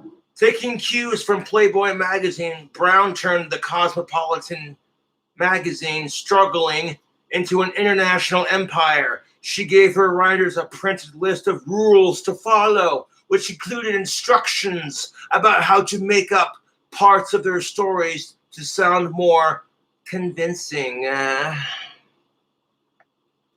And wiped out so many IQ points in the process. Yeah, just they polluted a lot of people's minds with that bullshit they were printing. She gave her writers a printed list of rules to follow, which included instructions about how to make up parts of their stories to sound more convincing. Wow, it's not like they're still doing that today. I mean, it's not like CNN took notes from Cosmo or anything. Just saying. Browder still owns her original copy of the rules today. Flipping through the pages, she reads 2 examples aloud. This ought to be good. Here we go. Unless you are a recognized authority on the subject, profound statements must be attributed to somebody appropriate, even if the writer has to invent the authority. Unless you're a recognized authority on the subject, profound statements must be attributed to somebody appropriate, even if the writer has to invent the authority. Who the fuck gives these people the authority just to spew bullshit and further screw our society with propaganda and lies, man? No. You mean like That'd be like giving myself the proper authority over pipe tobacco. You know what I'm saying? Like, they'd be like, you can't just give yourself authority. It doesn't work like that, man. anonymous sources? Anonymous sources. Or a whole show called Reliable Sources. Fuck you, Brad Stelter. Try to locate some of the buildings, restaurants, nightclubs, parks, streets, as well as entire case histories in cities other than New York, even if you deliberately have to plant them elsewhere. Most writers live in New York. 92% of our readers do not. Wow. So let's just take advantage of people's geographical ignorance and use it as a way to reinforce our garbage. And just lie. Lies! By planting salacious stories about women having extravagant affairs in places such as Cleveland and Des Moines. So by planning salaciously scandalous stories about women that aren't real, having fake affairs in places such as Cleveland and Des Moines, Browder says the magazine spread its more throughout the country and throughout the culture by pretending that they were much more widespread than they actually were. What? Sex sells. That's why you see sexy women in beer commercials targeted towards men. Browder says the magazine spread its moles throughout the country and throughout the culture by pretending that they were much more widespread than they actually were. They were lying and deceiving all the way back then. Well, all you need is a vocal enough minority and a media willing to print the garbage in order to convince people that shit's popular when it's actually not. Yep. Which is why when you get woke, you go broke. Because wokeness is a very, very vocal, whiny minority. Yeah, that's what makes the woke society look bad, is the majority of people who are going woke, half of them are just whiny, entitled, self-centered, narcissistic pricks, and the other half are woke for the right reasons. But the ones that ruin it for the woke society, that's all anyone ever focuses on. And they are by no means representative of the entire country. So every time they release these fucking garbage movies, no one watches them. I'm not watching them. But they think that Los Angeles and New York City represent the entire country. Back in the day, what happened in New York usually set the stage first, and then it would wind up on the West Coast, and then it would be and shortly after that, it would permeate the rest of the country from both shores. Yeah, I think they caught on to that. But now in the age of the internet, that's no longer the case. Los Angeles and New York City at this point are basically irrelevant, out-of-touch, elitist pricks who don't have a pulse on anything other than themselves. Yes, you are correct. Say goodbye to Hollywood. Say One goodbye, of those say goodbye Cosmo to laws was the Hollywood. idea that abortion was a woman's right. Years before the Supreme... It is. Don't give me that crap. One of those cosmopolitan morals that was supposedly fake news back in the day was the idea that abortion was a woman's right years before the Supreme Court ruled in a constitutionally protected right. It is a woman's right. You're not the one with the baby in your stomach, dude. Seriously? Court ruled it constitutionally protected right. Actually, they didn't rule it a constitutionally protected right. People like the notorious RBG decided that they couldn't really tell you not to get one because it was a violation of your Fourth Amendment rights. They seem to have completely forgotten that in the age of the jab, but hey, what do I know? I mean, it's not like the Supreme Court has been completely cucking on us or anything. No. That would never happen. They're a bunch of traitors. Browder details the story of how a small group of feminists inserted abortion into the agenda of the women's movement in her 2015 book, Subverted, How I Helped the Sexual Revolution Hijack the Women's Movement. She documents the disgust of many pro-life feminists. And I think we all know now, 50 years later, it was most... Yeah, you know what kills me about these fucking feminists? Is that if a man told you that you're not allowed to get an abortion, he'd be a fucking sexist. But if a woman says it to another woman, well, that's just, that's just her opinion,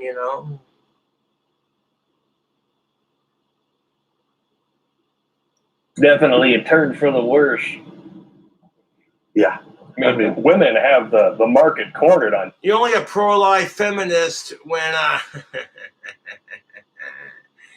when the men and the churches and are in the government and the patriarchy are saying you can't get one, or you can, or you should be allowed to get one, whatever.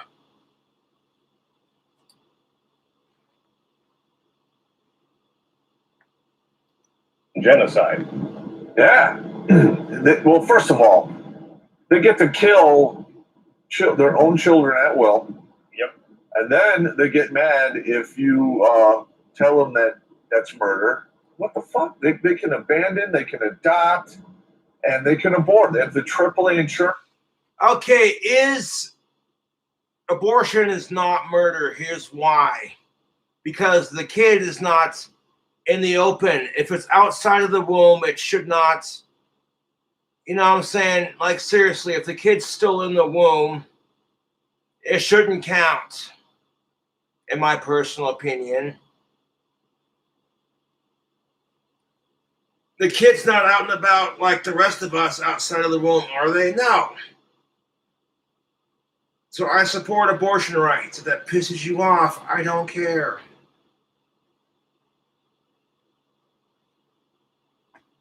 You get an ultrasound and the doctor says, well, Mrs. Stevenson, your kid's going to come out dead in like 6 to 8 months. Sorry. You and your husband are going around passing out cigars, going, yeah, we're expecting. Yeah. Getting all excited. Going to be a new family. And you get the worst news of your life. It's like finding a puppy with cancer. You know, you look at abortion as more of a humane thing and less of, oh, you're murdering an innocent life. Like, nobody wants to put the adorable puppy down, but if the puppy has cancer and, you know, it's suffering, you know, would you make a woman push out a dead baby? Could you imagine the psychological torture that would do to a woman? She's getting all excited. And she's sitting there like, oh, yeah, you know, pushes it out because the state she lives in won't allow her to get an abortion. And she's just sitting there holding her dead baby, crying her goddamn eyes out because it's never going to happen. Wasted like 8 months for nothing.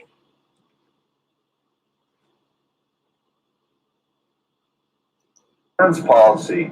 Men have Nothing. nothing. You either don't play or you pay. That's right.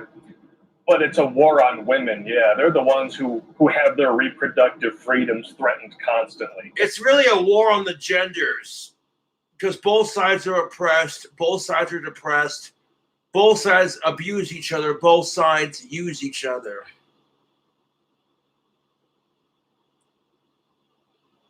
And that's what kills me about this. It's like, you know, we're sitting here focusing on, well, which side has it harder? Women are sitting there whining, going, our side has it harder because you men are all pigs. And men are sitting there going, yeah, but our side has it harder because of child support payments and female privilege.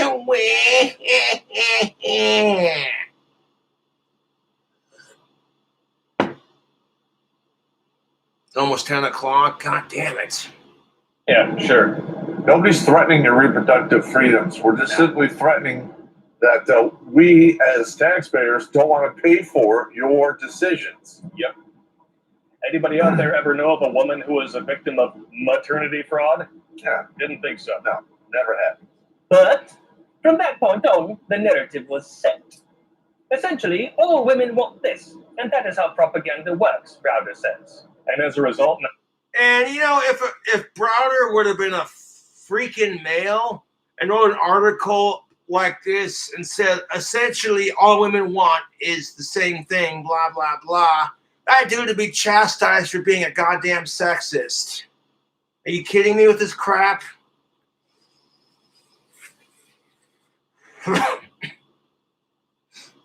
now women are unhappier today than they ever have been in the history of this country. That's 1 in 4 are on head meds. Yep. And that could be, it's probably 1 in 3 now because that stat is, 12 years old. Well, isn't it amazing that back in the days, when women didn't have equal rights, blah, blah, blah, they were much happier. And gee, it's almost like no. That's where I disagree. The only reason that perception is there is because society has brainwashed women in the past to think like that.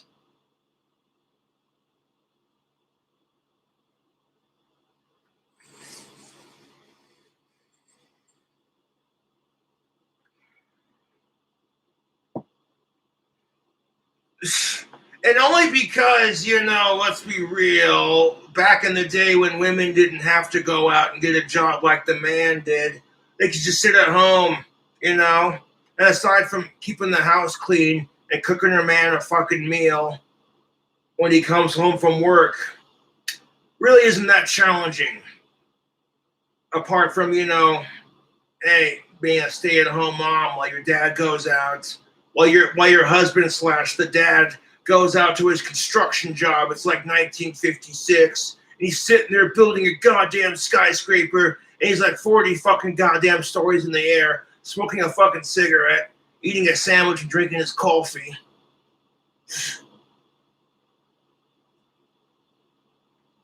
So there you go. I'm all for women being able to go out and work, but back in the day, that's probably why women were happier with it back then, is because, one, a society told them that's how it is, and two, because they didn't have to work dangerous jobs like the men do. Or did, should I say.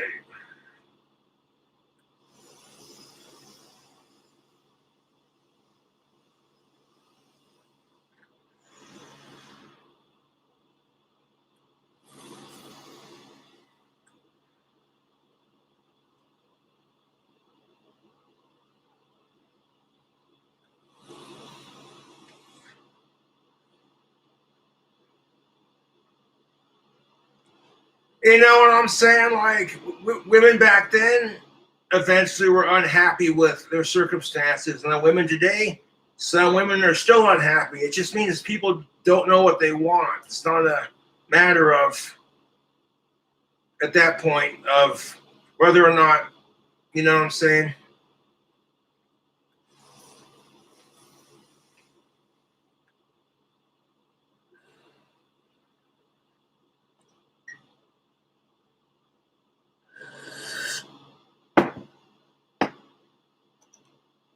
men built a patriarchy to serve women. And it was only when they started smashing that to bits that they realized, oh, we actually... Yeah, is it really a patriarchy to serve women? Because I highly doubt that. If you consider, if it was a patriarchy to serve women, then women would not have been marching in the 1960s for workplace equality and etc., etc. I'm sorry, Blake, but that's just the goddamn truth. If it was a patriarchy to serve women, then women would not have had to fight for gender equality back in the 60s.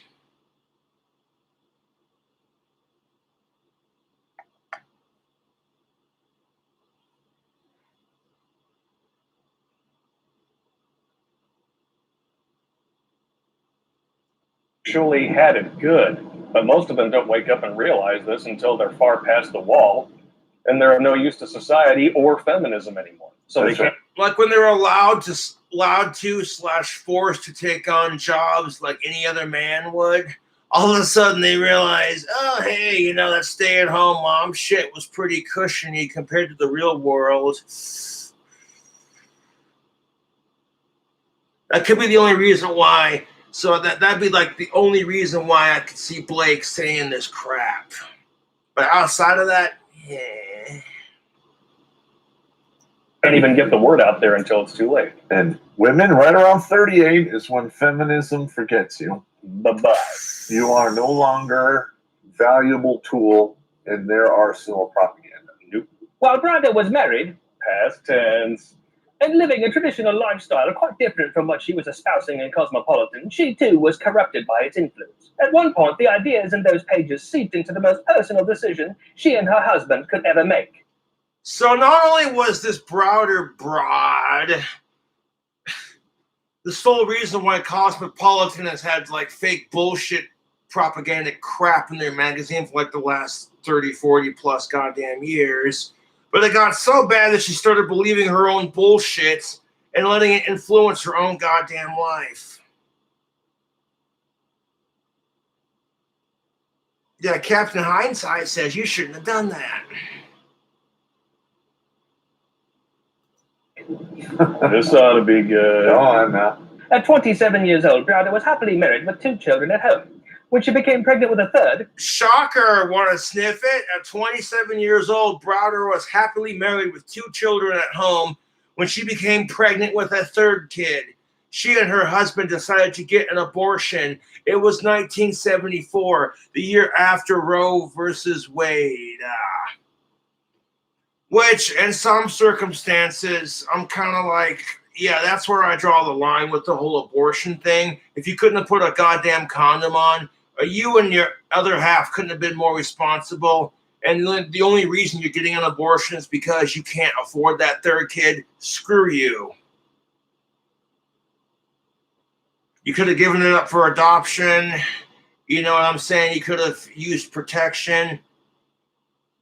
So now here's the next part. She's going to tell us how bad she feels about getting it.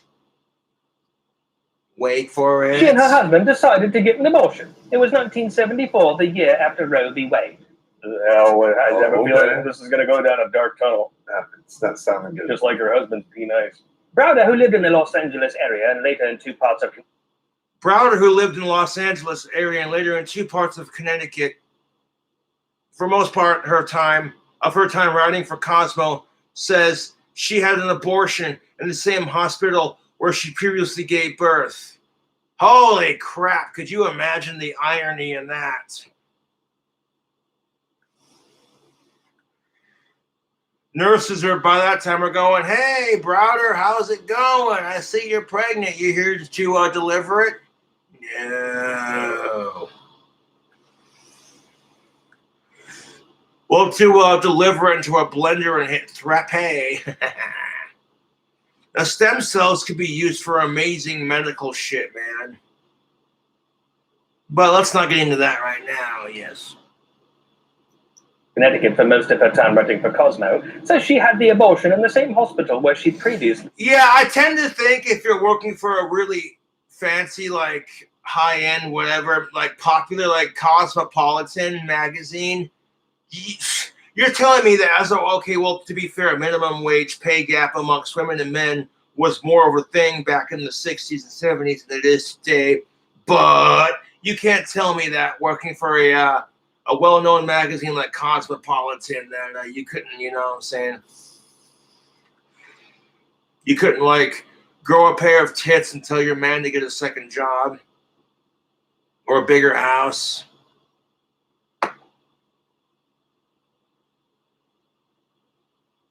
Instead of saying grow a pair of balls because, you know, yeah. They gave birth. I did not realize what a traumatic experience that would be later in my life and how much it would haunt me. Well, you know, to be fair, Blake, you have no idea what it's like to be a woman or to carry a child.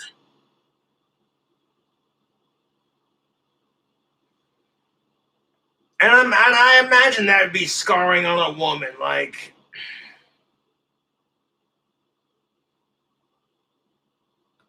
That's what I'm saying. Like, if you've already got 2 kids and you can't afford to take care of the third one, suck it up, Buttercup. You know what I'm saying? If it was unplanned or if it was, you know what I'm saying, then, well, I don't know what to tell you. Pop it on. You know what I'm saying? Like, there are certain circumstances where abortion should be legal. If the baby has medical problems... If the chick was raped, you know what I'm saying?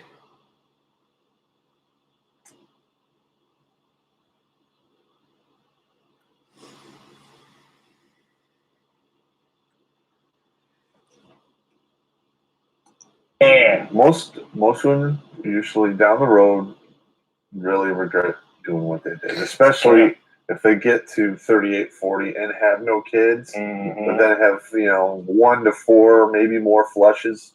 in their youth, and they're like, holy shit, I have no kids, but I murdered all the ones I could have had. Yep. Wow. That is so goddamn true. It hurts, Pop. You basically flushed any emotional connection and satisfaction that you could have had in those years 40 to 80 down the toilet. And the regret is palpable. About 20 years later, in 1990.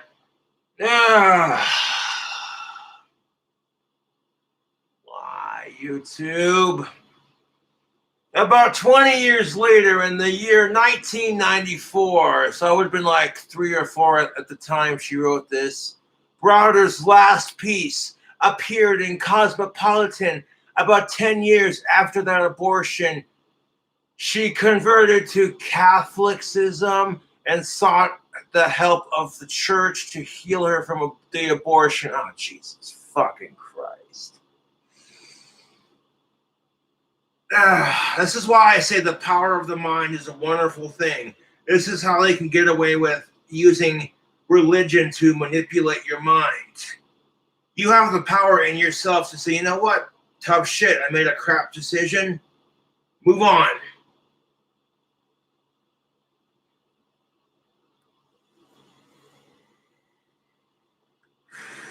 Like these fucking idiots who are sitting there in Alcoholics Anonymous or like fucking rehab. And these fucking cunt suckers are saying, have you heard the good word of Jesus Christ? You're basically replacing the addiction of drugs and alcohol with that Jesus bullshit.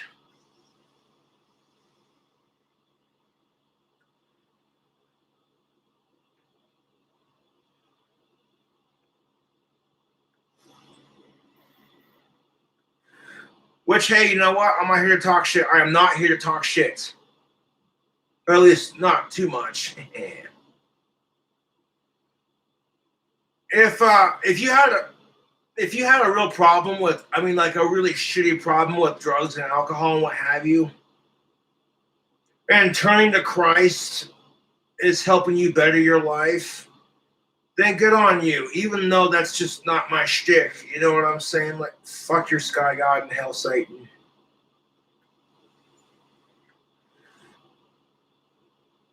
You could easily get the same effect with any other goddamn religion.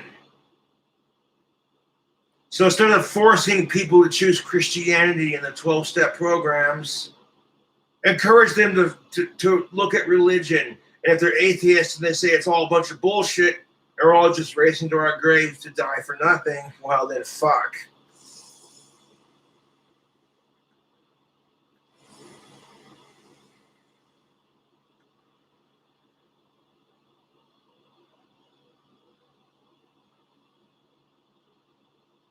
Yeah, the power of the mind is a wonderful thing. And it convinces people of some really fucking crazy shit. Because apparently now, being a tree is a form of gender identity. What? There are people who identify as sparkly unicorn dragons and attack helicopters.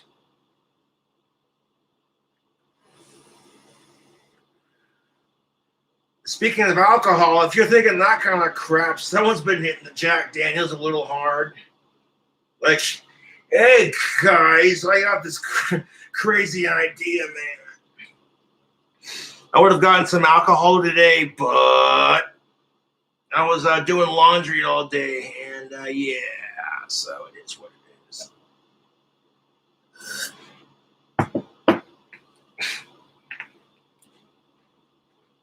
And then with the irony of having Catholics help you get over your abortion bullshit is that you want to talk about daddy issues, the stereotype of how men just get a bitch pregnant and then leave.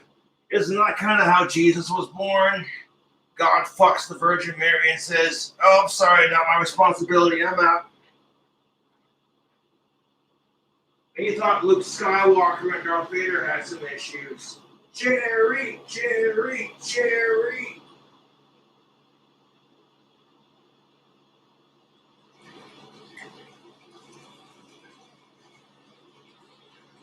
That makes Jesus Christ a bastard.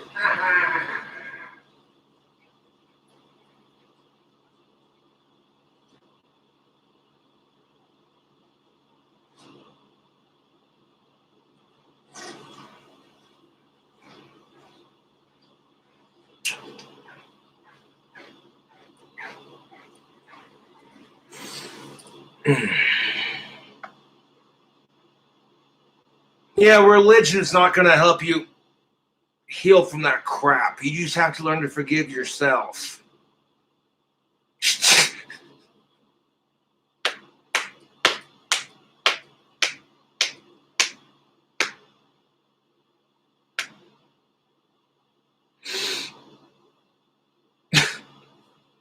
I'm sorry, but that's too goddamn funny.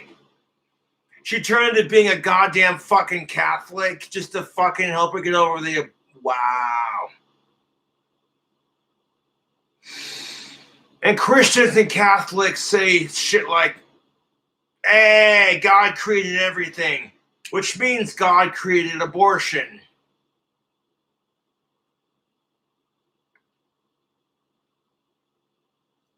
Pravda's last piece appeared in Cosmopolitan. After 10 years, about 10 years after that, she converted to Catholicism and sought the help. Oh, Catholicism.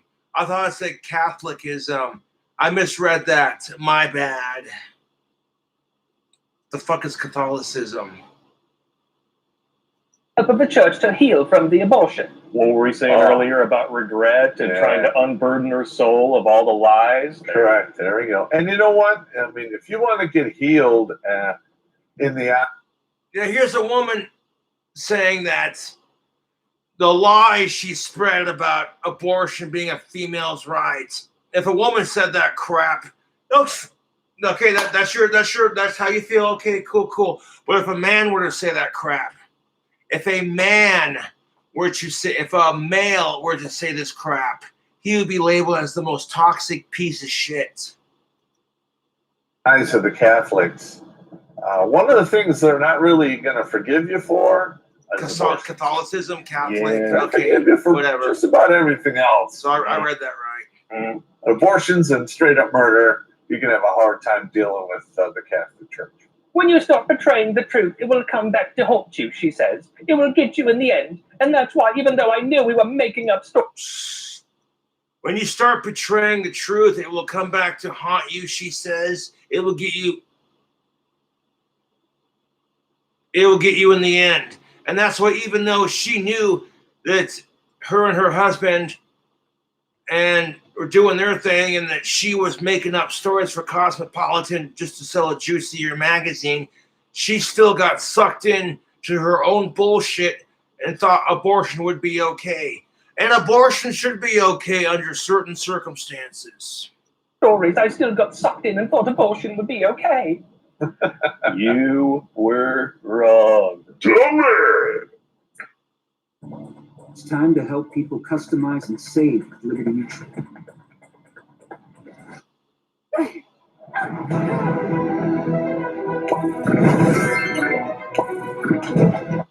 Now just imagine how many thousands, millions of women would actually be on a pathway to happiness right now and wouldn't be dying alone in nursing homes or dying of cervical cancer. If it were not for women like this. It's not just cervical cancer. I understand it's not just cervical cancer. I'm making a point. It's basically all... That is the truth for men. I hate to say it, Blake, but I can be an asshole too. Men and women eventually end up dying alone, either in a nursing home or assisted living or some kind of shit like that. It's depressing. It's the end of your life. It's the outlook. And when you realize that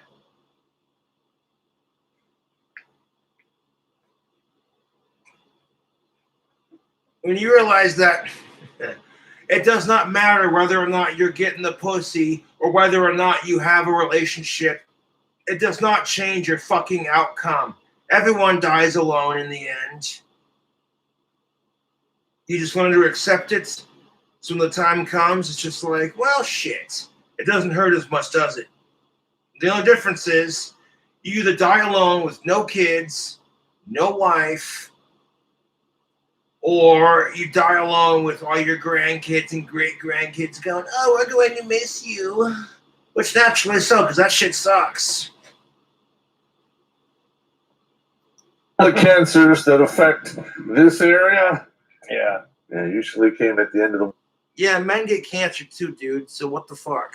One-eyed wonder worm. Get your labiaplasty. Because it looks like a couple of pieces of Jack Links decided to set up shop and grow a fungus farm down there. God, Holy shit! that's fucking nasty. Give away with words, It's bro. okay. You just stuff a couple of Starburst in there. It's as good as new.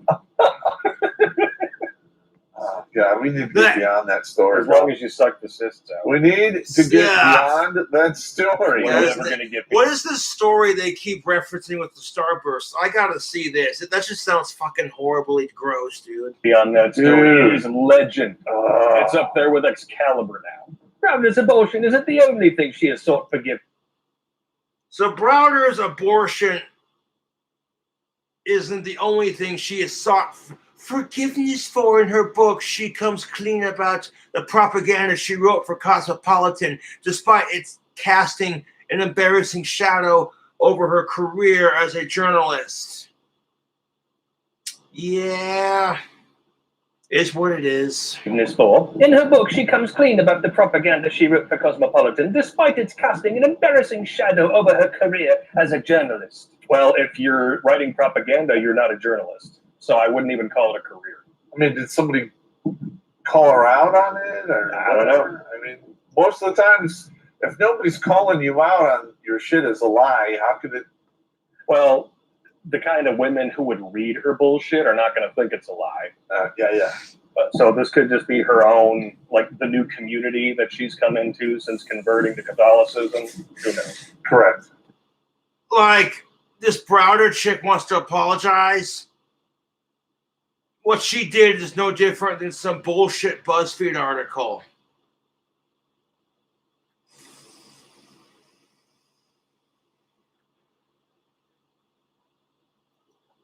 I don't want to take more credit than I deserve for all this evil, but I think that I was certainly part of the evil empire, if you will, she tells the Daily Signal. And what I would like for young women today is to tell them the truth so that they could see how my generation got it wrong, why we got it wrong, and how they can do better. How your generation can do better. Yeah, and here's the fucked up truth of it. The next generation is going to inherit my generation's problems, and so on and so forth. And that's true for women, too.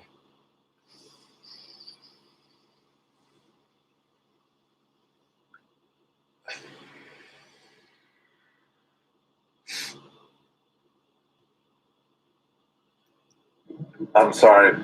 The women of today are just as stupid as the women of yesterday. In fact, they're because of social. Yeah, men can be stupid, too. I hate to say it, but intelligence and making smart, logical decisions is not gender-based, my friend. Social media, they're much worse. Yeah, and the dumbing down of the population because they carry these phones, which makes your brain lazy. Mm-hmm. Yeah, it's not going. You can educate these women of today all you want. They're going to continue to fuck up by the numbers. In fact, they're doing it even worse. Yep. Smartphones make dumb people. Remember that. Yep. And as far as like the generations now that are already adults, it's over. And because there's no money to be made telling generations of women, hey, we fucked up, this is never going to get out there. Yeah, no. Unless dudes like us talk about it and guys like you watching this share it out. That's exactly correct. So check out the links in the description. There will be an archived link to this article. Spam it on all the feminist pages on Facebook and just rub their noses in it. They love that. Yeah. In order to do better, Prouder says, pro-life women must reclaim the feminist movement for themselves. Ah, Jesus Christ. In order to do better, Browder says pro-life, anti-abortion, feminist women must reclaim the feminist movement for themselves. Shut the fuck up, dude. Like I fucking said, if a man were to fucking tell you you can't get an abortion, all of a sudden women would no longer be pro-life, would they? You'd be like, you're a sexist. It's my body, and you're not the one carrying the vaginal turd in your stomach.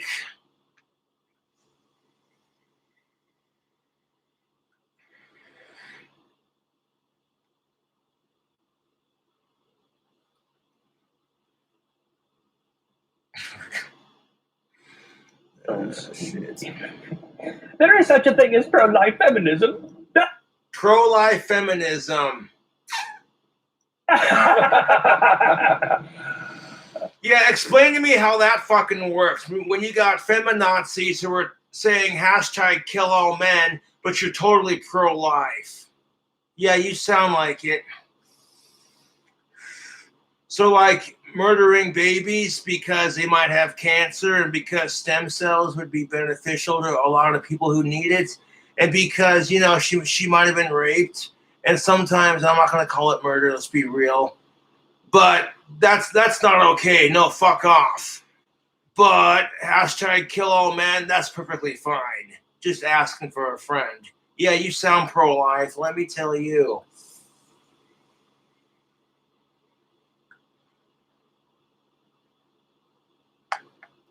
And in fact, pro-life feminism is the authentic feminism. Now, to these fucking cunts who are going around saying hashtag kill all men, ladies, how the fuck would you feel if men were saying that crap to you? Oh, you would lose your goddamn mind. You'd be screaming at the hills.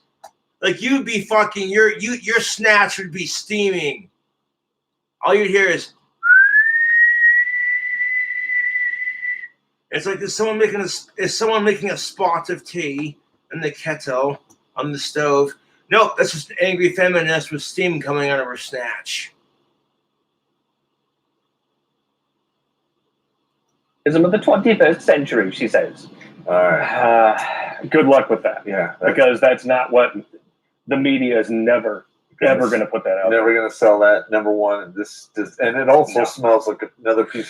When feminists in the 21st century are being told you have to hate men and hashtag kill all men, but then you're sitting there saying you're pro-life and you're against abortion, that's kind of an oxymoron, dude. Speaking of morons, there's a lot of fucking morons who are given this authority to just say this crap.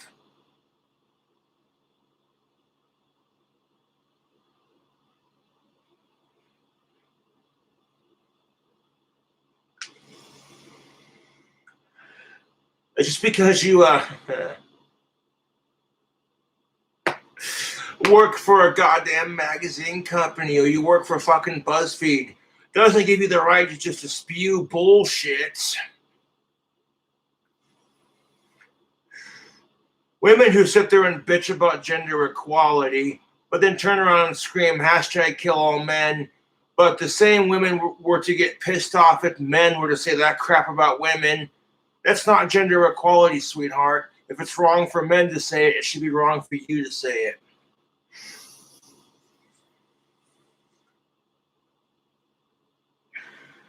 True gender equality is a bitch, kind of like these feminazis.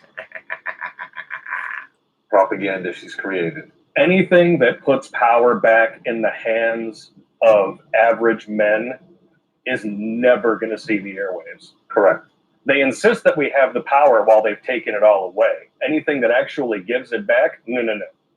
But not only are they stealing like the power, they're taking the power away from the individual man by making him turn on his own masculinity. Yep. Yeah, this is basically like the 1950s fucking flipped.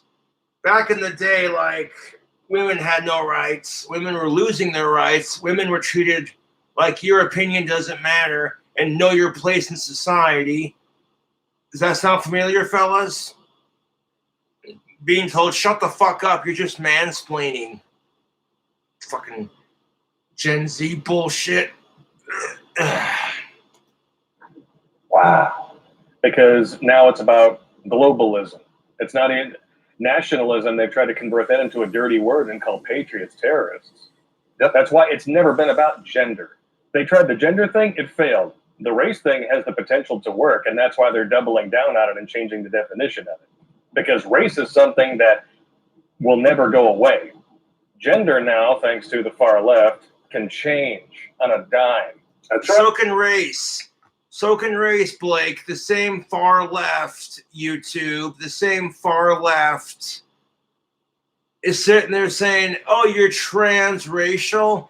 You're a white person, but you identify as a black dude and you want to do like the ultimate form of blackface. Well, anyone goes against it, they call you a transphobe and a racist. But back in my day, if you were white and you put on black paint and started acting black, people called you a fucking goddamn racist. So there's that too. Every other day. Sliding scale. But reclaiming feminism Yes. But segments. won't be easy, she adds. It will require But reclaiming feminism will not be easy, she adds. It will require girls and young women to reject the ideas of being sold to them in the pages of the Cosmopolitan and almost everywhere else. So now, in order to reclaim feminism, the author of this book, who used to ironically work for the same magazine that she's now crapping all over, holy crap, YouTube. That makes no goddamn sense. girls and young women to reject the ideas being sold to them in the pages of Cosmopolitan and almost everywhere else. See, there's your problem. Because it is everywhere else. And social media, because these women just get showered with adulation from the time they turn 18 and sometimes even before that. Well, dude, I told you the times I went into schools, to do stuff for my daughters and all of this positive affirmation shit about you can do anything. It's all, it's all pointed at women. There's nothing for dudes. Because when you, like I said, dudes have not been made to realize their full potential. And in short, because women are also treated in a sexist manner and allowed to realize their full potential, now you see the society shift to where now men are being told, if you're masculine, it's toxic. If you can't shut the fuck up and know your place in society and quit mansplaining, if you don't know how to work on a car or fight in a war or build houses or die for your country, etc., etc. You empower men, you actually give society the ability to resist the direction that the elites want to take it in. Damn it. He's right.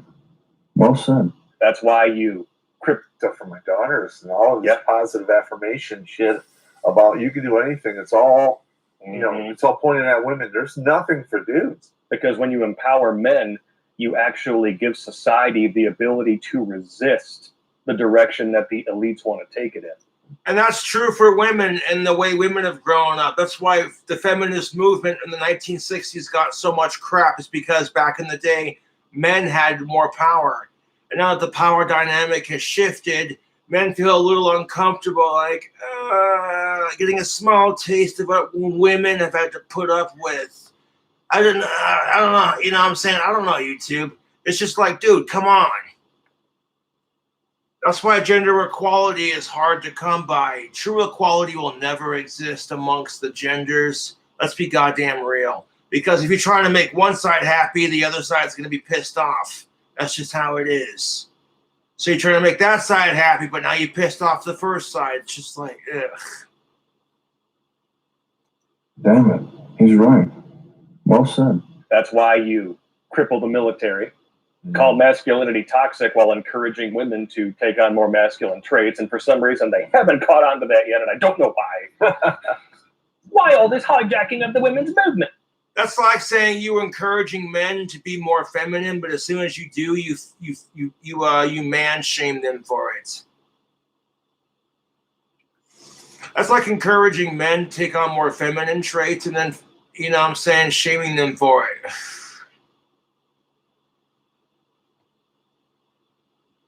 Why all this hijacking of the women's movement? Browder asks. The reason? Money!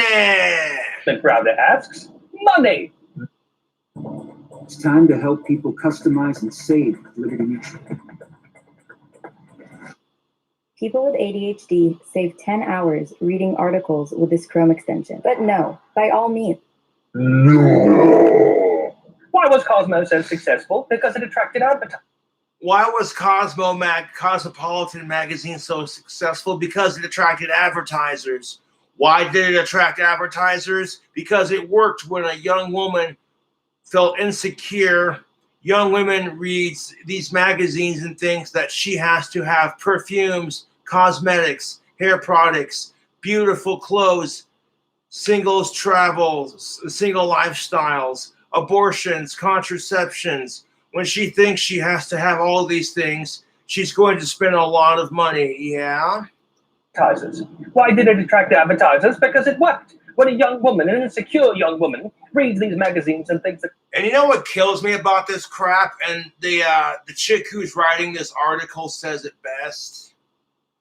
Is women are being told, oh, honey, accept your natural curves, accept your natural beauty, accept your natural flaw. But oh, if you want to be beautiful, here, put this fucking makeup on.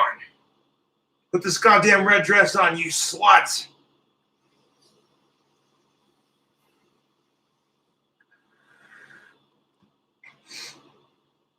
That she has to have perfume, cosmetics, hair products, beautiful clothes, singles, travel, abortions, contraception, when she thinks she has to have all these things. And look, it's the goddamn truth. There's nothing wrong with women and men wanting to have stuff that makes them smell good, wanting to have clothes that make them feel good. And fellas, if you want to smell good for the ladies, get yourself some tactical soap. Link in description box below. And with coupon code King Cobra, you can get 15% off your next order. All is fair in love and war, so gain the confidence with women and gain the tactical advantage. You know, as a man, I find perfume on a woman. If a woman is wearing a sexy perfume, I don't like. I'm serious. Okay, the perfume doesn't have to have pheromones in it for me to be turned on. You want to be truthful about it.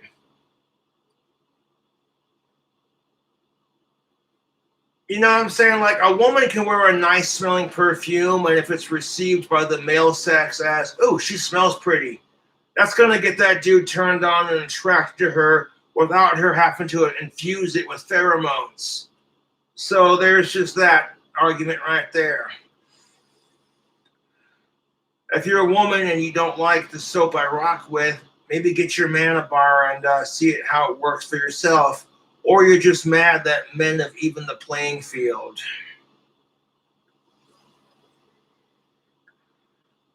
That being said, women, you don't have to try that hard to get a man horny. All you gotta fucking do is show up. You got some basic female grooming. You could be in jeans and a fucking t-shirt, your hair in a goddamn ponytail. And you show up to the goddamn bar, and if the dude wants to buy you a drink, he'll just do it. It's almost this unspoken awesomeness that women have over the opposite sex.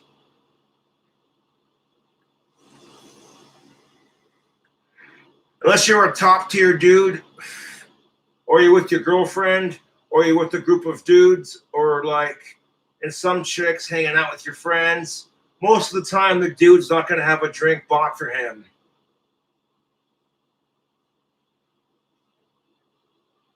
Especially with it being ladies' night at the bar. When they have nights like that, you get 15% off or 50% off drinks when you buy them for the ladies.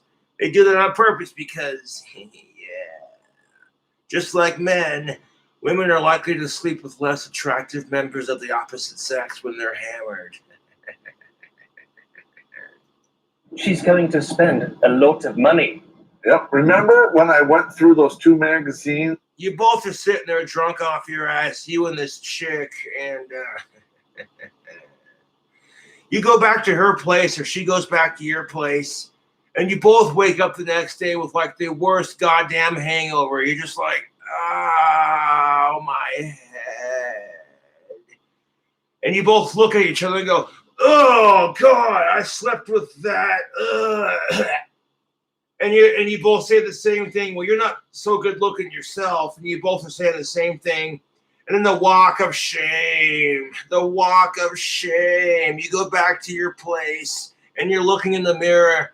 You look down at your genitals and they're looking at you like, I seriously cannot believe you put us through that.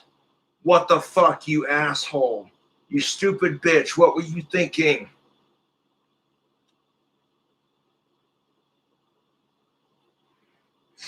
Or ladies, your vagina's is looking at you like, girl, you got to get your shit together. That was some nasty dick you rode last night. And when you're a dude, your dick's just looking at you like, bro,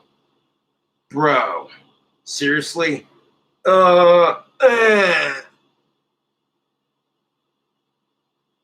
There's a reason why they have this thing called whiskey dick, and it exists for a reason in most men, because if you're drinking to make her look pretty, that's when the whiskey takes over and says, this ain't gonna happen. Trust me, you'll get pissed off because you ain't gonna get laid, but in the long run, you won't wake up next to goddamn fucking Chewbacca with their hair dyed like 10 different colors, screaming, fuck the patriarchy.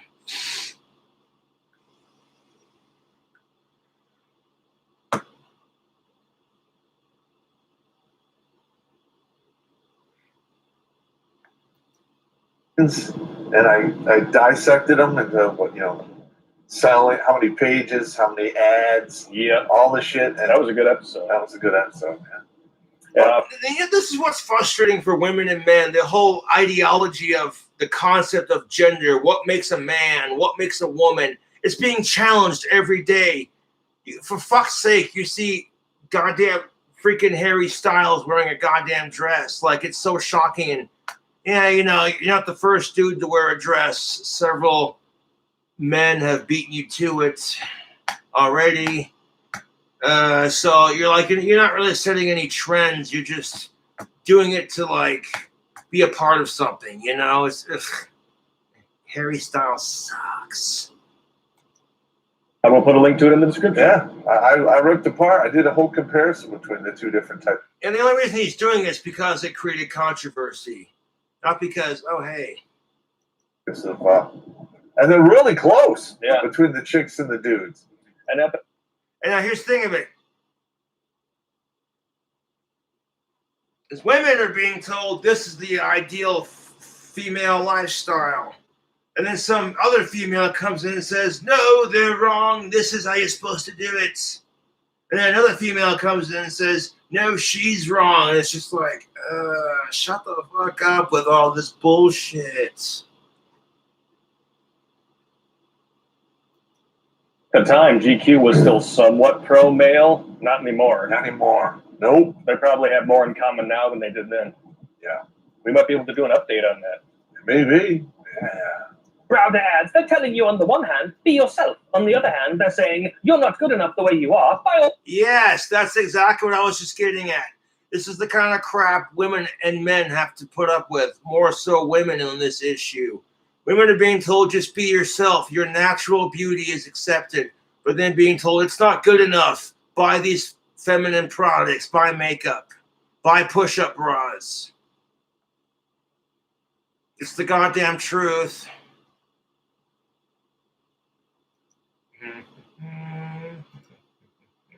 All this stuff to be beautiful. Why aren't you beautiful just the way you are?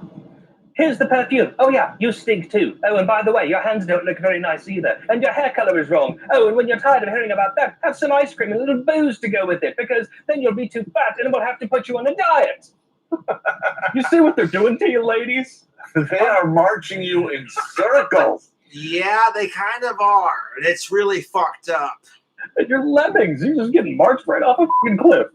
Even if Disney did stage the massacre just to prove a point, I'm just saying, it's fucked up. But, wow. Sitting in her bare apartment without the slightest bit of makeup on. Browder, now 70.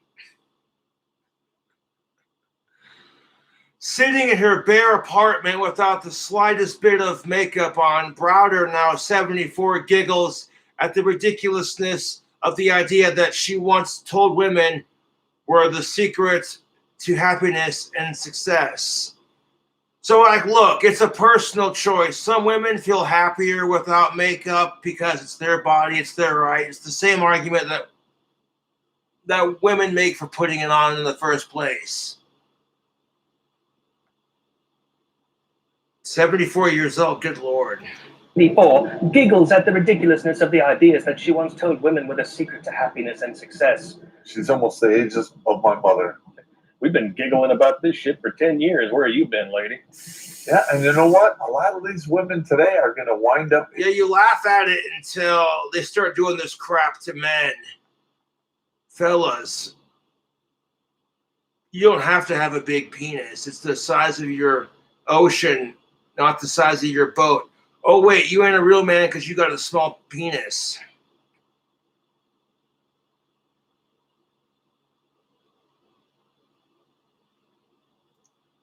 exactly like this woman. Oh, No, that's what kills me about it. Like if I'm watching pornography on the internet that's of age and yeah, consensual. Watch a couple of hot of age lesbians just go at it.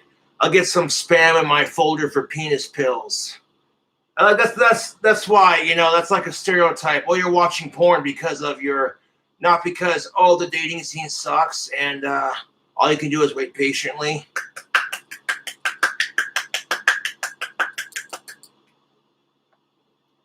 Oh yeah, exactly. Old, poor, powerless, forgotten, and fat. Yeah. Old path. Or old beef. Old, bitchy, entitled, expensive, and fat. Yeah. You know why they get entitled? It's because, and I don't think it's entitlement, I think it's just jealousy. They grew up in a society where women had no rights, and now women today have it so much easier than women in the Western world 20, 30, 40 plus years ago. So they're jealous.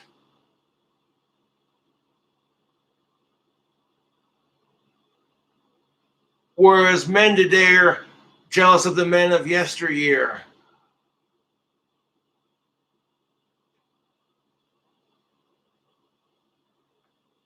But that's the fucking goddamn truth. And the worst part of it is that, yeah, you know what? Just stop that crap. Okay, just because women get more rights doesn't mean we gotta take away the rights of men. That's kind of a circle jerk of hypocrisy. Ugh. Get an old beef and chip. And that hypocrisy, well, stinks like shit. Old beef and cheddar. Oh my god. Just like Chris Chan's mom. God damn it, Blake. That's so gross. Yeah, fuck Chris Chan. I don't give a fuck. Okay? I don't give a shit. Fuck Chris Chan, you nasty ass motherfucker. And I mean that literally. Fuck Chris Chan, you nasty ass motherfucker. Like, that's what fucking kills me. I'm like, dude, if Chris Chan couldn't get a girlfriend or whatever, like, he could have gotten a goddamn sex doll or fucking whatever, dude.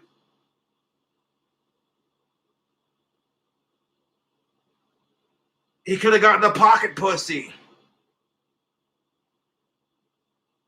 Like, who the fuck fucks their mother? That's just so fucking, god damn it, I was so pissed when I saw that.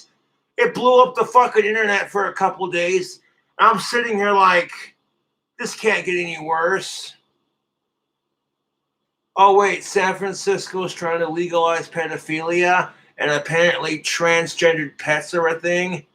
I'm fucking done with the internet and society's bullshit. Fuck sickos.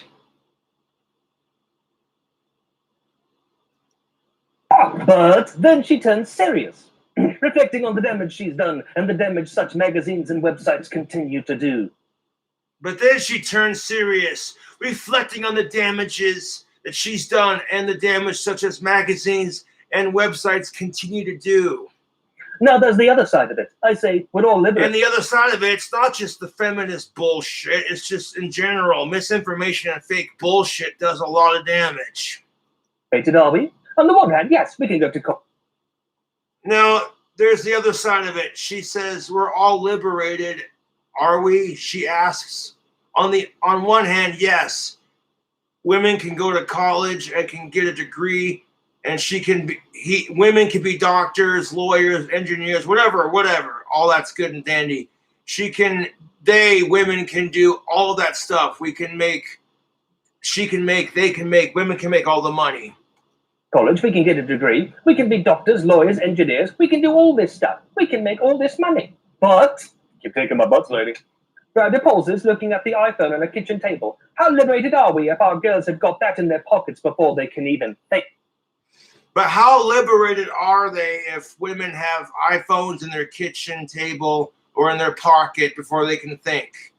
Okay, just because you have a goddamn smartphone doesn't mean you have to be a goddamn brain-dead idiot. Don't let these things make you stupid. It's a personal choice to say, you know what? I like dicking around on the phone and playing my apps. like the voice recorder app. Fuck the trolls, they can suck my cock. You can't tell me that's not funny as shit. Hold up.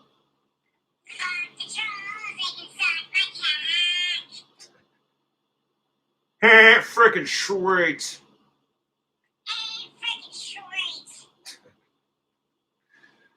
Okay. Think. Oh, whoa! Wow, haven't we been ripping that apart for quite some time now? That is a beautiful sentiment right there at the end. It doesn't redeem all the damage that you've done. No. But I respect your determination. But the thing is the youth of today are going to keep, they're listening to the music. Yep. And they're going to get marched right off the cliff as well. And because men are being programmed to think that we're the problem, and women have all this value and they're the prize. And you want to bitch about simp culture? Seriously, you want to bitch about simp culture? For lack of a better term. While contributing to it. By making us men feel like the goddamn enemy. And if women who sit there and say they want equality and they're tired of women being made to feel like their opinion doesn't matter and that they're the enemy, so go ahead and do it to the opposite sex. Go ahead and be the world's biggest goddamn fucking hypocrite and go against everything you preach. If feminism is gender equality, is female equality on the basis of gender equality, look it up. It's in the dictionary. Feminism is female equality on the basis of what? Gender equality. It's not very equal to fucking do the same exact crap you bitch about to the opposite sex after they've done it to you. It's an age-old expression, two wrongs do not make a right.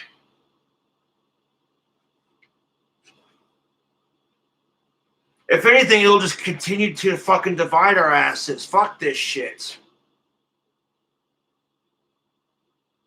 And there's just some things we shouldn't be equal on. I don't care. Fuck trying to legalize sick shit. We gotta draw the line somewhere, dude. Seriously. Fucking Tifa. You should aspire to that. Fresh out of high school, these chicks are getting a double dose of gasoline on the fire that is their delusion. Yep. And it's going to take that much longer to put it out. If ever. If ever. Yeah. Well, hopefully, OnlyFans shutting down the OrnPay section of their site will at least mean that we have some waitresses back in our restaurant. They may not shut it down. I heard some stories here that OnlyFans may not shut that down, but we'll see. Yeah, they've been doing a lot of crying over that. You mean I have to work for a living on my feet, not on my back? What the fuck? Spoken like, would men be saying this crap if they could make millions of dollars showing their dick on OnlyFans? Oh, fuck no, dude. If I can make $1 million in like 4 to 8 months just flashing my dick and my asshole on OnlyFans. Yeah, you know what I'm saying, YouTube? But then bitch about the minimum wage page gap being sexist. Just kidding, Cobra fam. Come on. Much rather suck dick. You serious? Strong, independent woman who would not have a lifestyle to speak of if it were not for the men who prop them up financially. Yeah, I like when women say they don't need a man in their life, but then they have an OnlyFans where ironically men pay them to see them naked and do weird shit.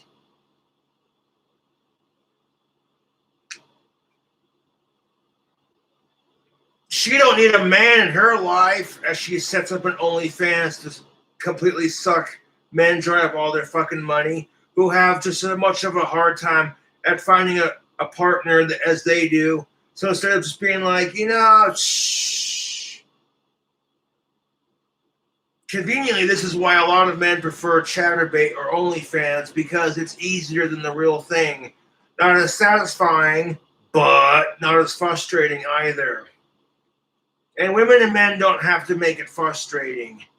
So it's like for women, oh look, a man gives her money. It's almost like having a boyfriend without putting up with the fucking cum in your face. And for men, it's like, oh hey, I give a woman money and she shows me her titties. It's almost like having a girlfriend without having to deal with nagging and bitching and complaining.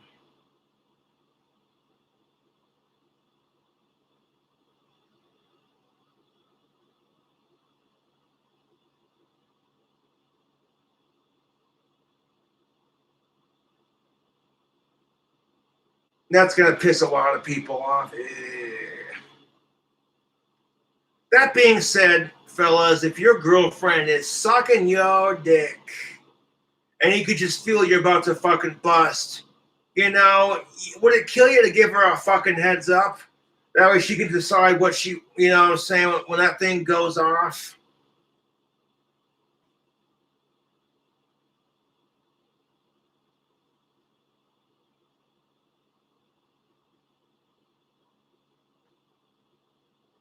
No, I wouldn't. Be like, oh God, babe, this.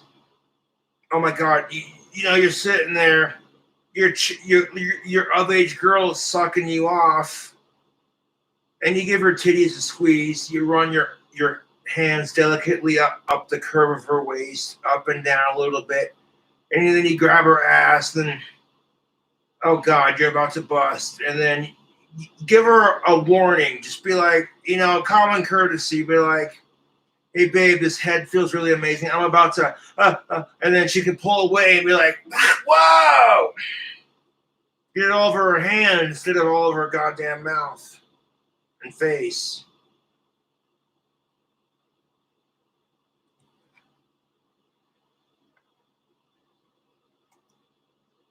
You're talking about the women with the golden vagina that, you know, basically have everything provided to them because the government holds a firearm. So you can see where a lot of men are getting pissed off about this, as far as the whole women can make money off of child support and OnlyFans like it's nobody's goddamn business.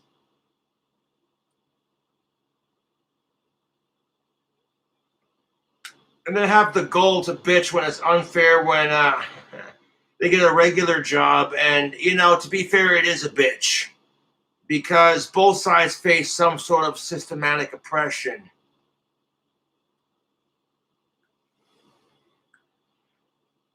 Theoretically, if women's products were less expensive and they got paid the same amount of goddamn money as men, and if men could make the same amount of money as women on OnlyFans, it would be truly equal YouTube.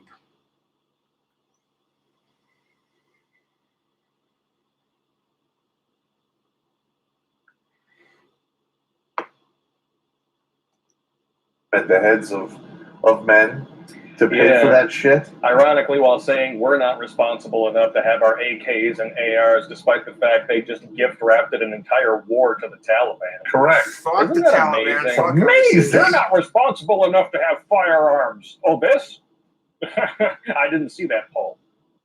A Dropbox family plan gives you and 5 loved ones your very own Dropbox account to store memories from the past.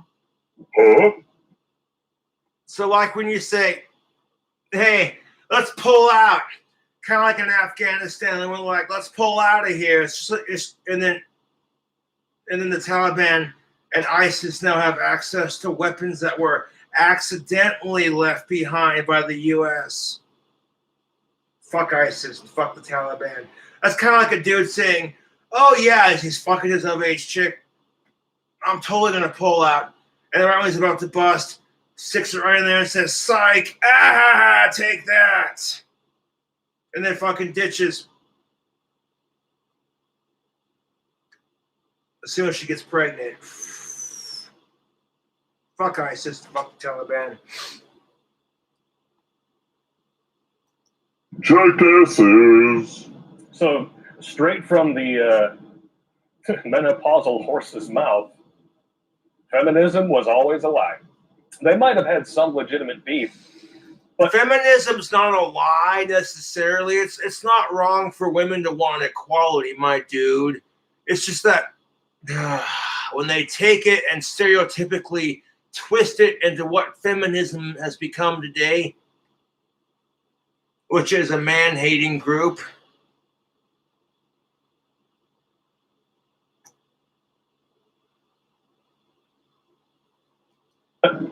You've noticed with every time they win one of these fights and they have to keep moving the goalpost to keep the fight going, women have become less and less happy. It's almost like we had it right. Yeah. And it was going along just fine until they decided to, you know, be like an infantry grunt out in the desert and go pet a snake. Will you That'll do it. Well, that's what happens now, man. These chicks, you know, we're going to start to see deaths of despair from these women reaching astronomical levels in the next 20 years as all these women fresh out of high school now start smashing into the wall and they realize that life is not Sex in the City. Savage! Now, when you're a horny-ass teenager and you're watching TV, and the first time you see it, you're just like, no fucking way, this Sex in the City. What? As a horny male, you're like, there's no goddamn way they're putting porno on cable television. You watch this crap, and you're just waiting for some action to happen. Like, all I see is a bunch of stuck-up inner-city bitches drinking and talking about how bad their love life is. How is it any different than any other trashy reality show that we see on TV like The Real World? And you're sitting there waiting to see it, like, and then they get to the sex scene, and you're like, that was some bullshit. That was a lie. This Sex in the City, this is false advertisement.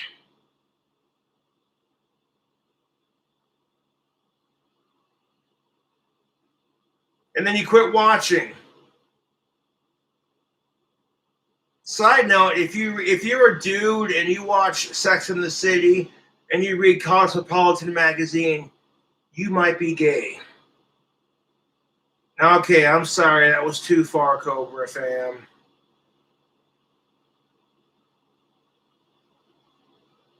Well, you can take a dick up the ass, but you can't take a joke? Sheesh.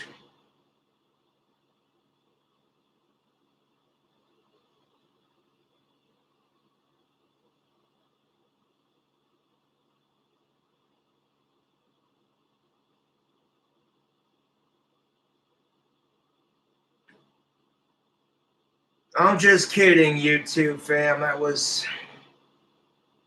Oh, God.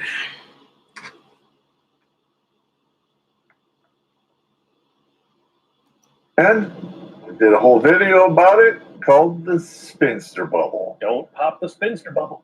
That baby that's going to blow the fuck up.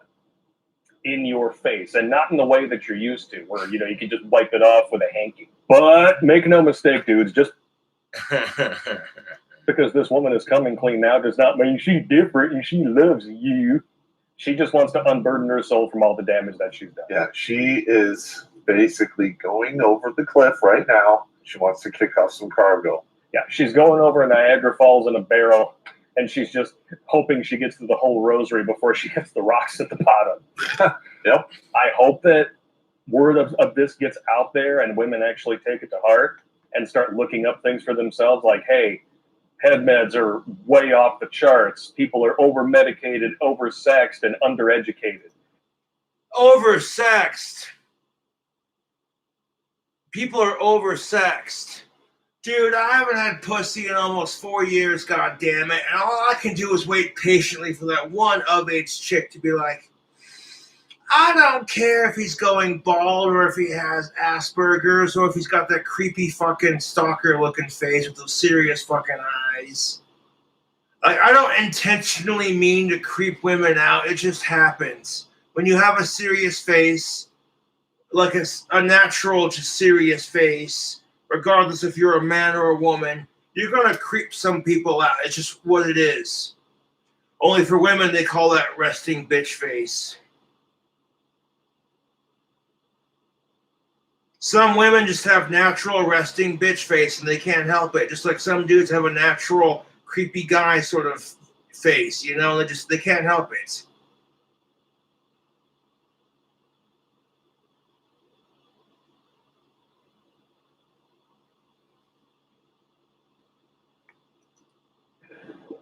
And undereducated, it doesn't matter what degree you have, because they're not educating you. They're indoctrinating you. Correct. It's different. You can't undo 50 years of damage, well, 100 years of damage at this point with one article. But hey, you know, one small step for people kind. Fuck you, Justin Trudeau. Well, yeah, I mean, listen, man. It started off somewhere in New York in like the late 1800s, early 1900s. There was the 1920s with the suffragette movement. Well, no, yeah, there was some other stuff before that. It took many years. Could you imagine 1920 to 2020? The kind of crap, if a woman were to have lived through all of that, could you imagine what she would see in one lifetime? And as a dude, could you even begin to imagine having to fight for equality for 100 goddamn years? And people telling you, "Oh, hey, you're a member of the opposite sex, so shut up and know your place in society." And now that men are receiving one teeny tiny tenth of what women have been receiving for the last 100+ goddamn years, and they're bitching about it, it's like, well, now that I understand how each other feel, can we just shut the fuck up and get along? If you got nothing nice to say, then keep your fucking trap shut. If you don't like someone, coexist, ignore them, whatever. You know what I'm saying? It's fucking dumb.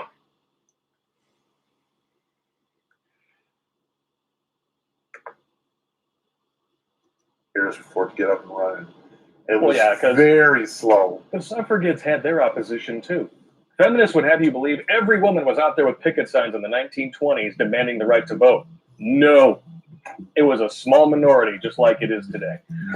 The reason why that is because a lot of women were afraid to speak up for their rights in the 1920s. That's the only goddamn reason you only saw a small portion of women, because they were so afraid of what society would think to go against the men. You know what I'm saying? It's the goddamn truth.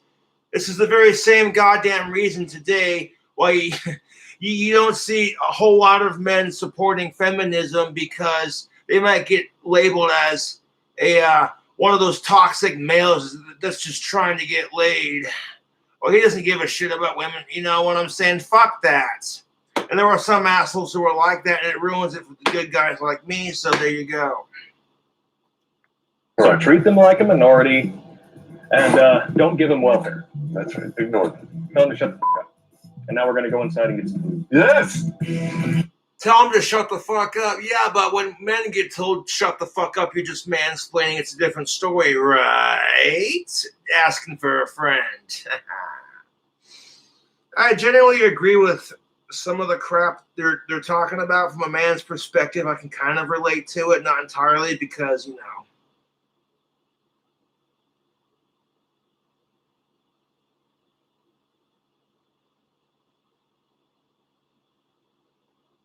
no booze, that's the problem. Not really. I can do a stream without booze.